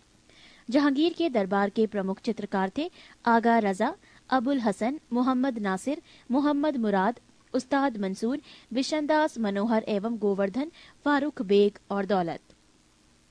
जहांगीर ने आगा रजा के नेतृत्व में आगरा में एक चित्रणशाला की स्थापना की। उस्ताद मंसूर एवं अबुल हसन को जहांगीर ने क्रमशः नादिरुल अस एवं नादिरुल जम्मा की उपाधि प्रदान की। जहांगीर ने अपनी आत्मकथा में लिखा कि कोई भी चित्र, चाहे वो किसी मृतक व्यक्ति या जीवित व्यक्ति द्वारा बनाया गया हो, मैं देखते ही तुरंत बता सकता हूँ कि ये किस चित्रकार की कृति है। यदि किसी चेहरे पर आंख किसी एक चित्रकार ने, भौं किसी और ने बनाई हो, तो ये भी जान लेता हूँ कि आंख किसने और भौं किसने बनाई है। जहांगीर के समय को चित्रकाल का स्वर्णकाल कहा जाता है। इत्मादुद्दौला का मकबरा 1626 ईस्वी में नूरजहां बेगम ने बनवाया। मुगल कालीन वास्तुकला के अंतर्गत निर्मित ये प्रथम ऐसी इमारत है जो पूर्ण रूप से बेदाग सफेद संगमरमर से निर्मित है। सर्वप्रथम इसी इमारत में पितृदुरा नामक जड़ाऊ काम किया गया। अशोक के कौशाम्बी स्तंभ वर्तमान में प्रयाग पर समुद्रगुप्त की प्रयाग प्रशस्ति तथा जहांगीर का लेख उत्कीर्ण है। जहांगीर के मकबरा का निर्माण नूरजहां ने करवाया था। जहांगीर के शासनकाल में captain Hawkins, sir Thomas raw, William Finch एवं एडवर्ड टेरी जैसे यूरोपीय यात्री आए थे।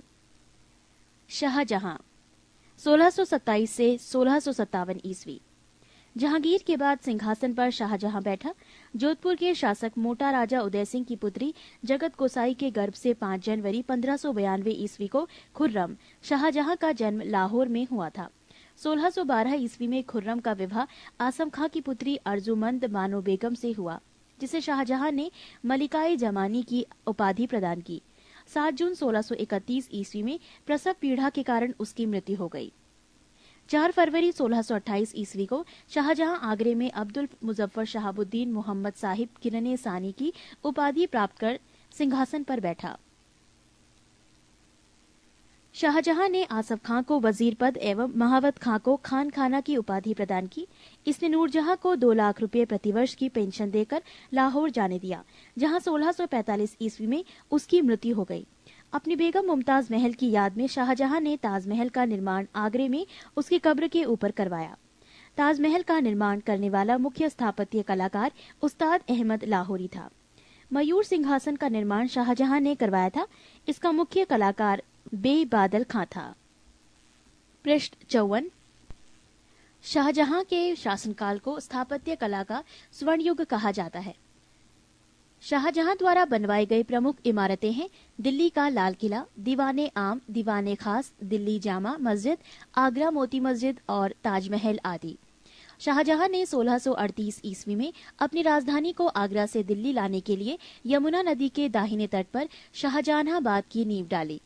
आगरे के जामा मस्जिद का निर्माण शाहजहां की पुत्री जहां आरा ने करवाई। शाहजहां के दरबार के प्रमुख चित्रकार मोहम्मद फकीर एवं मीर हासिम थे। शाहजहां ने संगीतज्ञ लाल खां को गुड़ समंदर की उपाधि दी थी। शाहजहां के पुत्रों एवं दारा शिकोह सर्वाधिक विद्वान था।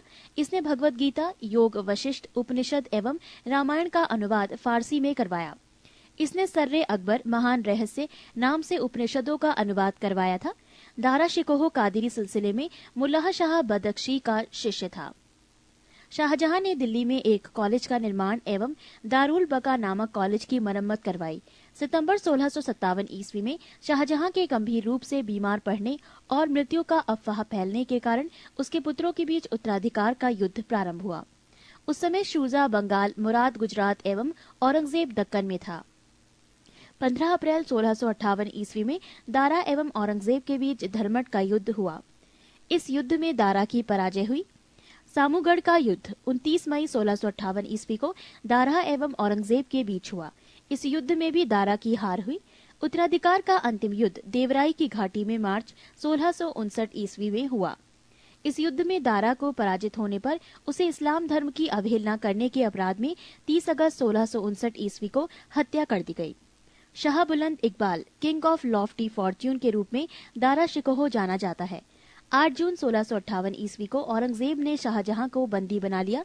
आगरे के किले में अपने कैदी जीवन के 8वें वर्ष अर्थात 22 जनवरी 1666 ईस्वी को 74 वर्ष की अवस्था में शाहजहां की मृत्यु हो गई। औरंगजेब 1658 से 1707 ईस्वी। औरंगजेब का जन्म 24 अक्टूबर 1618 ईस्वी को दोहात गुजरात नामक स्थान पर हुआ था। औरंगजेब के बचपन का अधिकांश समय नूरजहां के पास बीता। 18 मई 1637 ईस्वी को फारस के राजघराने की दिलराज बानो बेगम के साथ औरंगजेब का निकाह हुआ। आगरा पर कब्जा कर जल्दबाजी में औरंगजेब ने अपना राज्याभिषेक अबुल मुजफ्फर मुहउद्दीन मुजफ्फर औरंगजेब बहादुर आलमगीर की उपाधि से 31 जुलाई 1658 को करवाया। देवराई के युद्ध में सफल होने के बाद 15 मई 1659 को औरंगजेब ने दिल्ली में प्रवेश किया और शाहजहां के शानदार महल में 5 जून 1659 को दूसरी बार राज्याभिषेक करवाया। औरंगजेब के गुरु थे मीर मोहम्मद हकीम। औरंगजेब सुन्नी धर्म को मानता था, उसे जिंदा पीर कहा जाता था। जयसिंह एवं शिवाजी के बीच पुरंदर की संधि 22 जून 1665 ईस्वी को संपन्न हुई। मई 1666 ईस्वी को आगरे के किले के दीवान आम पर औरंगजेब के समक्ष शिवाजी उपस्थित हुए। यहाँ शिवाजी को कैद कर जयपुर भवन में रखा गया। इस्लाम नहीं स्वीकार करने के कारण सिखों के 9वें गुरु तेग बहादुर की हत्या औरंगजेब ने 1675 में दिल्ली में करवा दी थी। औरंगजेब ने 1679 ईस्वी में जजिया कर को पुनः लागू किया। औरंगजेब ने बीबी का मकबरा का निर्माण 1679 ईस्वी में औरंगाबाद महाराष्ट्र में करवाया। पृष्ठ 55। 1686 ईस्वी में बीजापुर एवं 1697 में गोलकुंडा को औरंगजेब ने मुगल साम्राज्य में मिला लिया। मदन्ना एवं अकन्ना नामक ब्राह्मणों का संबंध गोलकुंडा के शासक अब्दुल हसन से था। औरंगजेब के समय हुए जाट विद्रोह का नेतृत्व गोकुला एवं राजाराम ने किया। 1670 ईस्वी में तिलपत की लड़ाई में जाट परास्त हुए। गोकुल को मौत के घाट उतार दिया गया। इसके बावजूद जाटों ने 1685 ईस्वी में राजाराम के नेतृत्व में पुनः विद्रोह किया। इन जाटों ने सिकंदरा में स्थित अकबर के मकबरे को भी लूटा। भरतपुर राजवंश की नींव औरंगजेब के शासनकाल में जाट नेता एवं राजाराम के भतीजा चूड़ामन ने डाली। औरंगजेब ने के समय में हिंदू मनसबदारों की संख्या लगभग 337 थी, जो अन्य मुगल सम्राटों की तुलना में अधिक थी। औरंगजेब का पुत्र अकबर ने दुर्गादास के बहकावे में आकर अपने पिता के खिलाफ विद्रोह किया। औरंगजेब ने कुरान को अपने शासन का आधार बनाया। इसने सिक्के पर कलमा खुदवाना, नवरोज का त्योहार मनाना, भांग की खेती करना, गाना बजाना, झरोका दर्शन, तुलादान प्रथा। इस प्रथा में सम्राट को उसके जन्मदिन पर सोने, चांदी तथा अन्य वस्तुओं से तौलने की प्रथा थी। ये अकबर के जमाने में प्रारंभ हुई थी। आदि पर प्रतिबंध लगा दिया। औरंगजेब ने दरबार में संगीत पर पाबंदी लगा दी तथा सरकारी संगीतज्ञों को अवकाश दे दिया गया। भारतीय शास्त्रीय संगीत पर फारसी में सबसे अधिक पुस्तकें औरंगजेब के ही शासनकाल में लिखी गईं। औरंगजेब स्वयं वीणा बजाने में दक्ष था। औरंगजेब ने 1665 ईस्वी में हिंदू मंदिरों को तोड़ने का आदेश दिया। इसके शासनकाल में तोड़े गए मंदिरों में सोमनाथ का मंदिर, बनारस का विश्वनाथ मंदिर एवं वीर सिंह देव द्वारा जहांगीर काल में मथुरा में निर्मित केशव राय मंदिर थे। औरंगजेब की मृत्यु 20 फरवरी 1707 ईस्वी को हुई। इसे खुलदाबाद, जो अब रोजा कहलाता है, में दफनाया गया। औरंगजेब के समय सूबों की संख्या 20 थी। औरंगजेब दारुल हर्ब, काफिरों का देश, को दारुल इस्लाम, इस्लाम का देश में परिवर्तित करने को अपना महत्वपूर्ण लक्ष्य मानता था। नोट: औरंगजेब के शासनकाल में मुगल सेना में सर्वाधिक हिंदू सेनापति थे।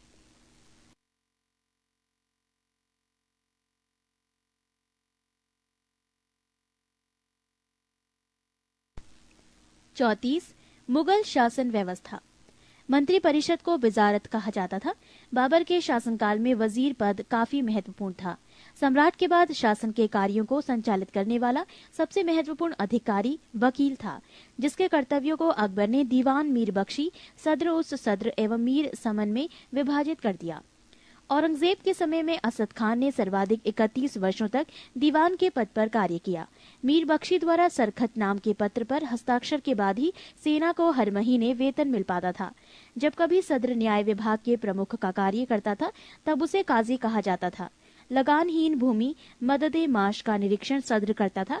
सम्राट के घरेलू विभागों का प्रधान मीर समान कहलाता था। मुगल काल के प्रमुख अधिकारी एवं कार्य। पद सूबेदार, कार्य प्रांतों में शांति स्थापित करना तथा प्रांत कार्यकारिणी का प्रधान।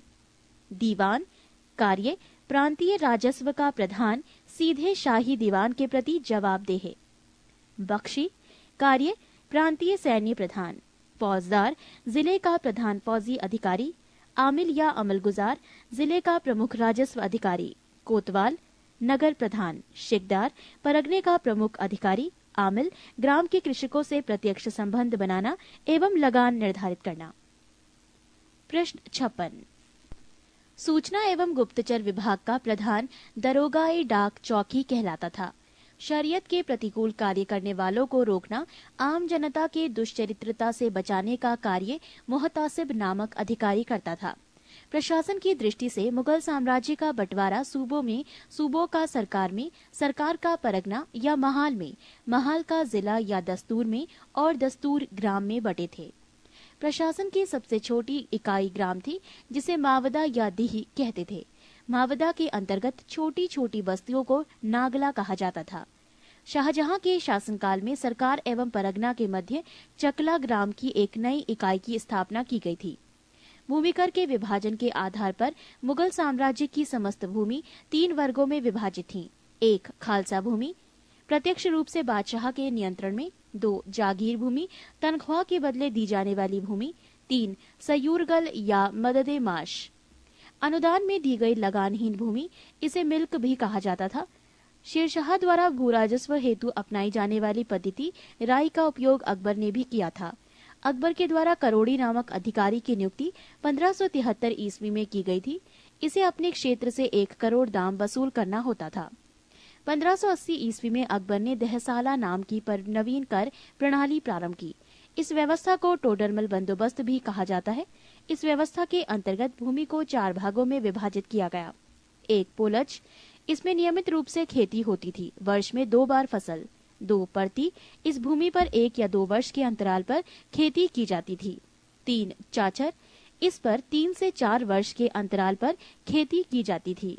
4 बंजर, ये खेती योग्य भूमि नहीं थी, इस पर लगान नहीं वसूला जाता था।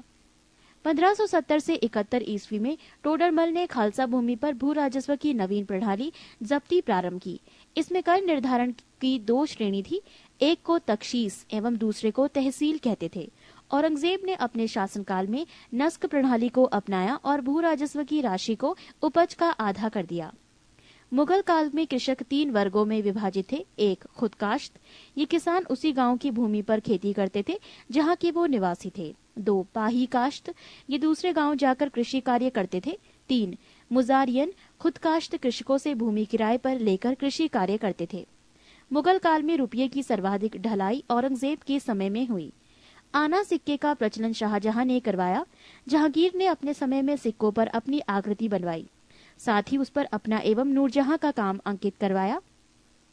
सबसे बड़ा सिक्का शनसब सोना का था। स्वर्ण का सबसे प्रचलित सिक्का इलाही था। मुगल कालीन अर्थव्यवस्था का आधार चांदी का रुपया था। दैनिक लेन देन के लिए तांबे के दाम का प्रयोग होता था। 1 रुपया में 40 दाम होते थे।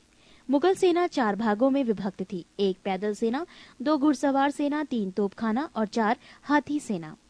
मुगल कालीन सैन्य व्यवस्था पूर्णतः मनसबदारी प्रथा पर आधारित थी। इसे अकबर ने प्रारंभ किया था। पृष्ठ 57। 10 से 500 तक मनसब प्राप्त करने वाले मनसबदार, 500 से 2500 तक मनसब प्राप्त करने वाले उमरा एवं 2500 से ऊपर तक मनसब प्राप्त करने वाले अमीर आजम कहलाते थे। जात से व्यक्ति के वेतन एवं प्रतिष्ठा का ज्ञान होता था। सवार पद से घुड़सवार दस्तों की संख्या का ज्ञान होता था। जहांगीर ने सवार पद में 2 अस्पा एवं सिंह अस्पा की व्यवस्था की। सर्वप्रथम ये पद महाबत खां को दिया गया। मुगल कालीन लगान वसूल करने की व्यवस्थाएं। गल्ला बख्शी, इसमें फसल का कुछ भाग सरकार द्वारा ले लिया जाता था। नसक, इसमें खड़ी फसल के आधार पर लगान का अनुमान लगाकर फसल कटने पर उसे ले लिया जाता था। ये व्यवस्था बंगाल में थी। जब्ती, इसमें बोई गई फसल के आधार पर लगान का निश्चय किया जाता था जो नकद लिया जाता था। 35. मराठों का उत्कर्ष। मराठा साम्राज्य का संस्थापक शिवाजी थे। शिवाजी का जन्म 6 अप्रैल 1627 ईस्वी में शिवनेर दुर्ग यानी जुन्नार के समीप में हुआ था। शिवाजी के पिता का नाम शाहजी भोसले एवं माता का नाम जीजाबाई था। शाहजी भोसले की दूसरी पत्नी का नाम तुकाबाई मोहिते था। शिवाजी के गुरु कोंडदेव थे। आध्यात्मिक क्षेत्र में शिवाजी के आचरण पर गुरु रामदास का काफी प्रभाव था। शिवाजी का विवाह साईबाई निम्बालकर से 1640 ईस्वी में हुआ। शाहजी ने शिवाजी को पूना की जागीर प्रदान कर स्वयं बीजापुर रियासत में नौकरी कर ली। अपने सैन्य अभियान के अंतर्गत 1644 ईस्वी में शिवाजी ने सर्वप्रथम बीजापुर के तोरण नामक पहाड़ी किले पर अधिकार किया। 1656 ईस्वी में शिवाजी ने रायगढ़ को अपनी राजधानी बनाया। बीजापुर के सुल्तान ने अपने योग्य सेनापति अफजल खां को सितंबर 1665 ईस्वी में शिवाजी को पराजित करने के लिए भेजा। शिवाजी ने अफजल खां की हत्या कर दी। शिवाजी ने सूरत को 1664 ईस्वी एवं 1679 ईस्वी में लूटा। पुरंदर की संधि 1665 ईस्वी में महाराजा जयसिंह एवं शिवाजी के मध्य संपन्न हुई। 1672 ईस्वी में शिवाजी ने पन्हाला दुर्ग को बीजापुर से छीना। 5 जून 1674 ईस्वी को शिवाजी ने रायगढ़ में वाराणसी, काशी के प्रसिद्ध विद्वान श्री गंगा भट्ट द्वारा अपना राज्य अभिषेक करवाया। मूल रूप से गंगा भट्ट महाराष्ट्र का एक सम्मानित ब्राह्मण था जो लंबे समय से वाराणसी में रह रहा था। शिवाजी को औरंगजेब ने मई 1666 ईस्वी में जयपुर भवन में कैद कर लिया, जहां से वो 16 अगस्त 1666 ईस्वी में भाग निकले। मात्र 53 वर्ष की आयु में 3 अप्रैल 1680 ईस्वी को शिवाजी की मृत्यु हो गई। महाराष्ट्र के प्रमुख संत। 1. ज्ञानदेव या ज्ञानेश्वर 1271 से 1296। महाराष्ट्र में भक्ति आंदोलन के जनक, मराठी भाषा और साहित्य के संस्थापक, भगवत गीता पर भवार्थ दीपिका नामक बृहत टीका लिखी, जिसे सामान्य रूप से ज्ञानेश्वरी के नाम से जाना जाता है। 2. नामदेव 1270 से 1350। इनके आराध्य देव पांढरपुर के विठोबा या विठ्ठल विष्णु के रूप थे। विठोबा या विठ्ठल की उपासना को बरकरी संप्रदाय के नाम से जाना जाता है, जिसकी स्थापना नामदेव ने की थी। 3. एकनाथ 1533 से 1599। इन्होंने रामायण पर भावार्थ रामायण नामक टीका लिखी। 4. तुकाराम 1598 से 1650। इन्होंने भक्तिपरक कविताएं लिखी, जिन्हें अम्भग कहा जाता है। ये अभंग भक्तिपरक काव्य के ज्योति पुंज हैं। 5. रामदास 1608 से 1681। महाराष्ट्र के अंतिम महान संत कवि। दशबोध उनकी रचनाओं और उपदेशों का संकलन है। पृष्ठ 58। शिवाजी के मंत्रिमंडल को अष्टप्रधान कहा जाता था। अष्टप्रधान में पेशवा का पद सर्वाधिक महत्वपूर्ण एवं सम्मान का होता था। अष्टप्रधान में निम्न पद थे। 1. पेशवा प्रधानमंत्री, राज्य का प्रशासन एवं अर्थव्यवस्था की देखरेख। 2. सरी ए नौबत सेनापति, सैन्य प्रधान। 3. अमात्य राजस्व मंत्री, आय व्यय का लेखा जोखा। 4. वाक्या नवीस, सूचना, गुप्तचर एवं संधि विग्रह के विभागों का अध्यक्ष। 5. चिटनिस, राजकीय पत्रों को पढ़कर उसकी भाषा शैली को देखना। 6. सुमंत, विदेश मंत्री। 7. पंडित राव, धार्मिक कार्यों के लिए तिथि का निर्धारण। 8. न्यायाधीश, न्याय विभाग का प्रधान। शिवाजी ने दरबार में मराठी को भाषा के रूप में प्रयोग किया। शिवाजी की सेना 3 महत्वपूर्ण भागों में विभक्त थी। 1. पागा सेना, नियमित घुड़सवार सैनिक। 2. सिहलदार, अस्थायी घुड़सवार सैनिक। 3. पैदल सेना। शिवाजी की कर व्यवस्था मलिक अंबर की कर व्यवस्था पर आधारित थी। शिवाजी ने रस्सी द्वारा माप की व्यवस्था के स्थान पर काठी एवं मानक छड़ी के प्रयोग को आरंभ किया। शिवाजी के समय कुल उपज का 33% भाग राजस्व के रूप में वसूला जाता था, जो बढ़कर 40% हो गया था। चौथ एवं सरदेश मुखी नामक कर शिवाजी के द्वारा लगाया गया। चौथ किसी एक क्षेत्र को बर्बाद न करने के बदले दी जाने वाली रकम को कहा गया है। सरदेशमुखी इसके हक का दावा करके शिवाजी स्वयं को सर्वश्रेष्ठ देशमुख प्रस्तुत करना चाहते थे।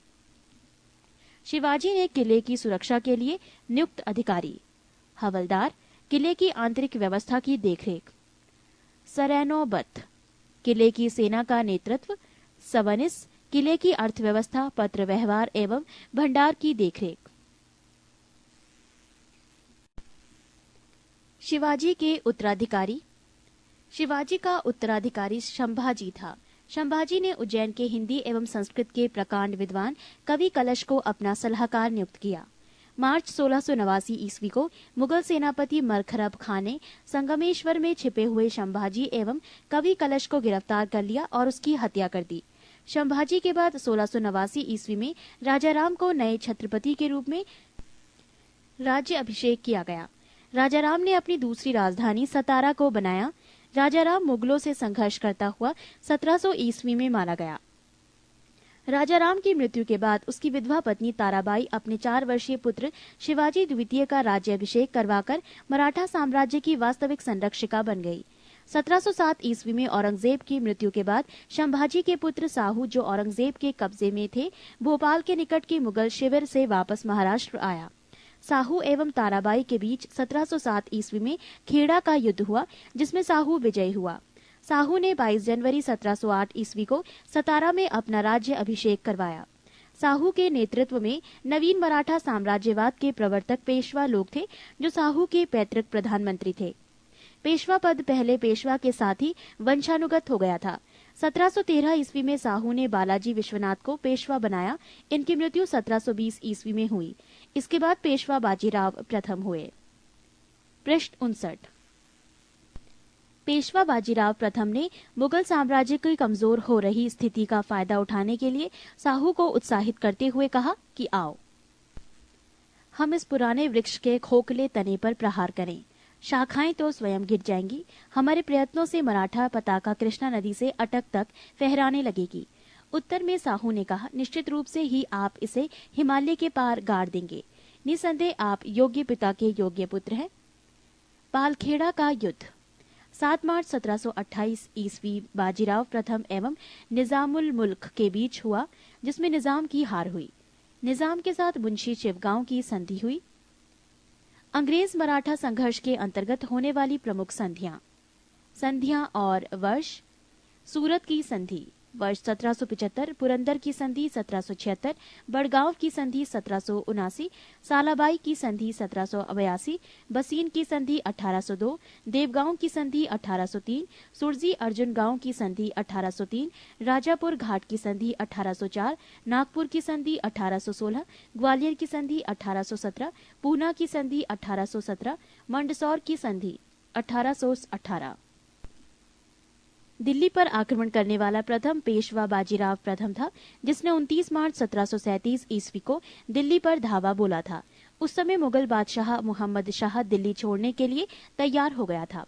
बाजीराव प्रथम मस्तानी नामक महिला से संबंध होने के कारण चर्चित रहा था।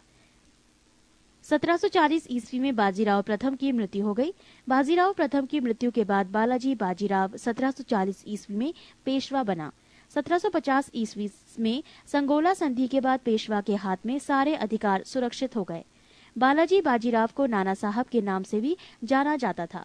झलकी की संधि हैदराबाद के निजाम एवं बालाजी बाजीराव के मध्य हुई। बालाजी बाजीराव के समय में ही पानीपत का तृतीय युद्ध 14 जनवरी 1761 को हुआ, जिसमें मराठों की हार हुई।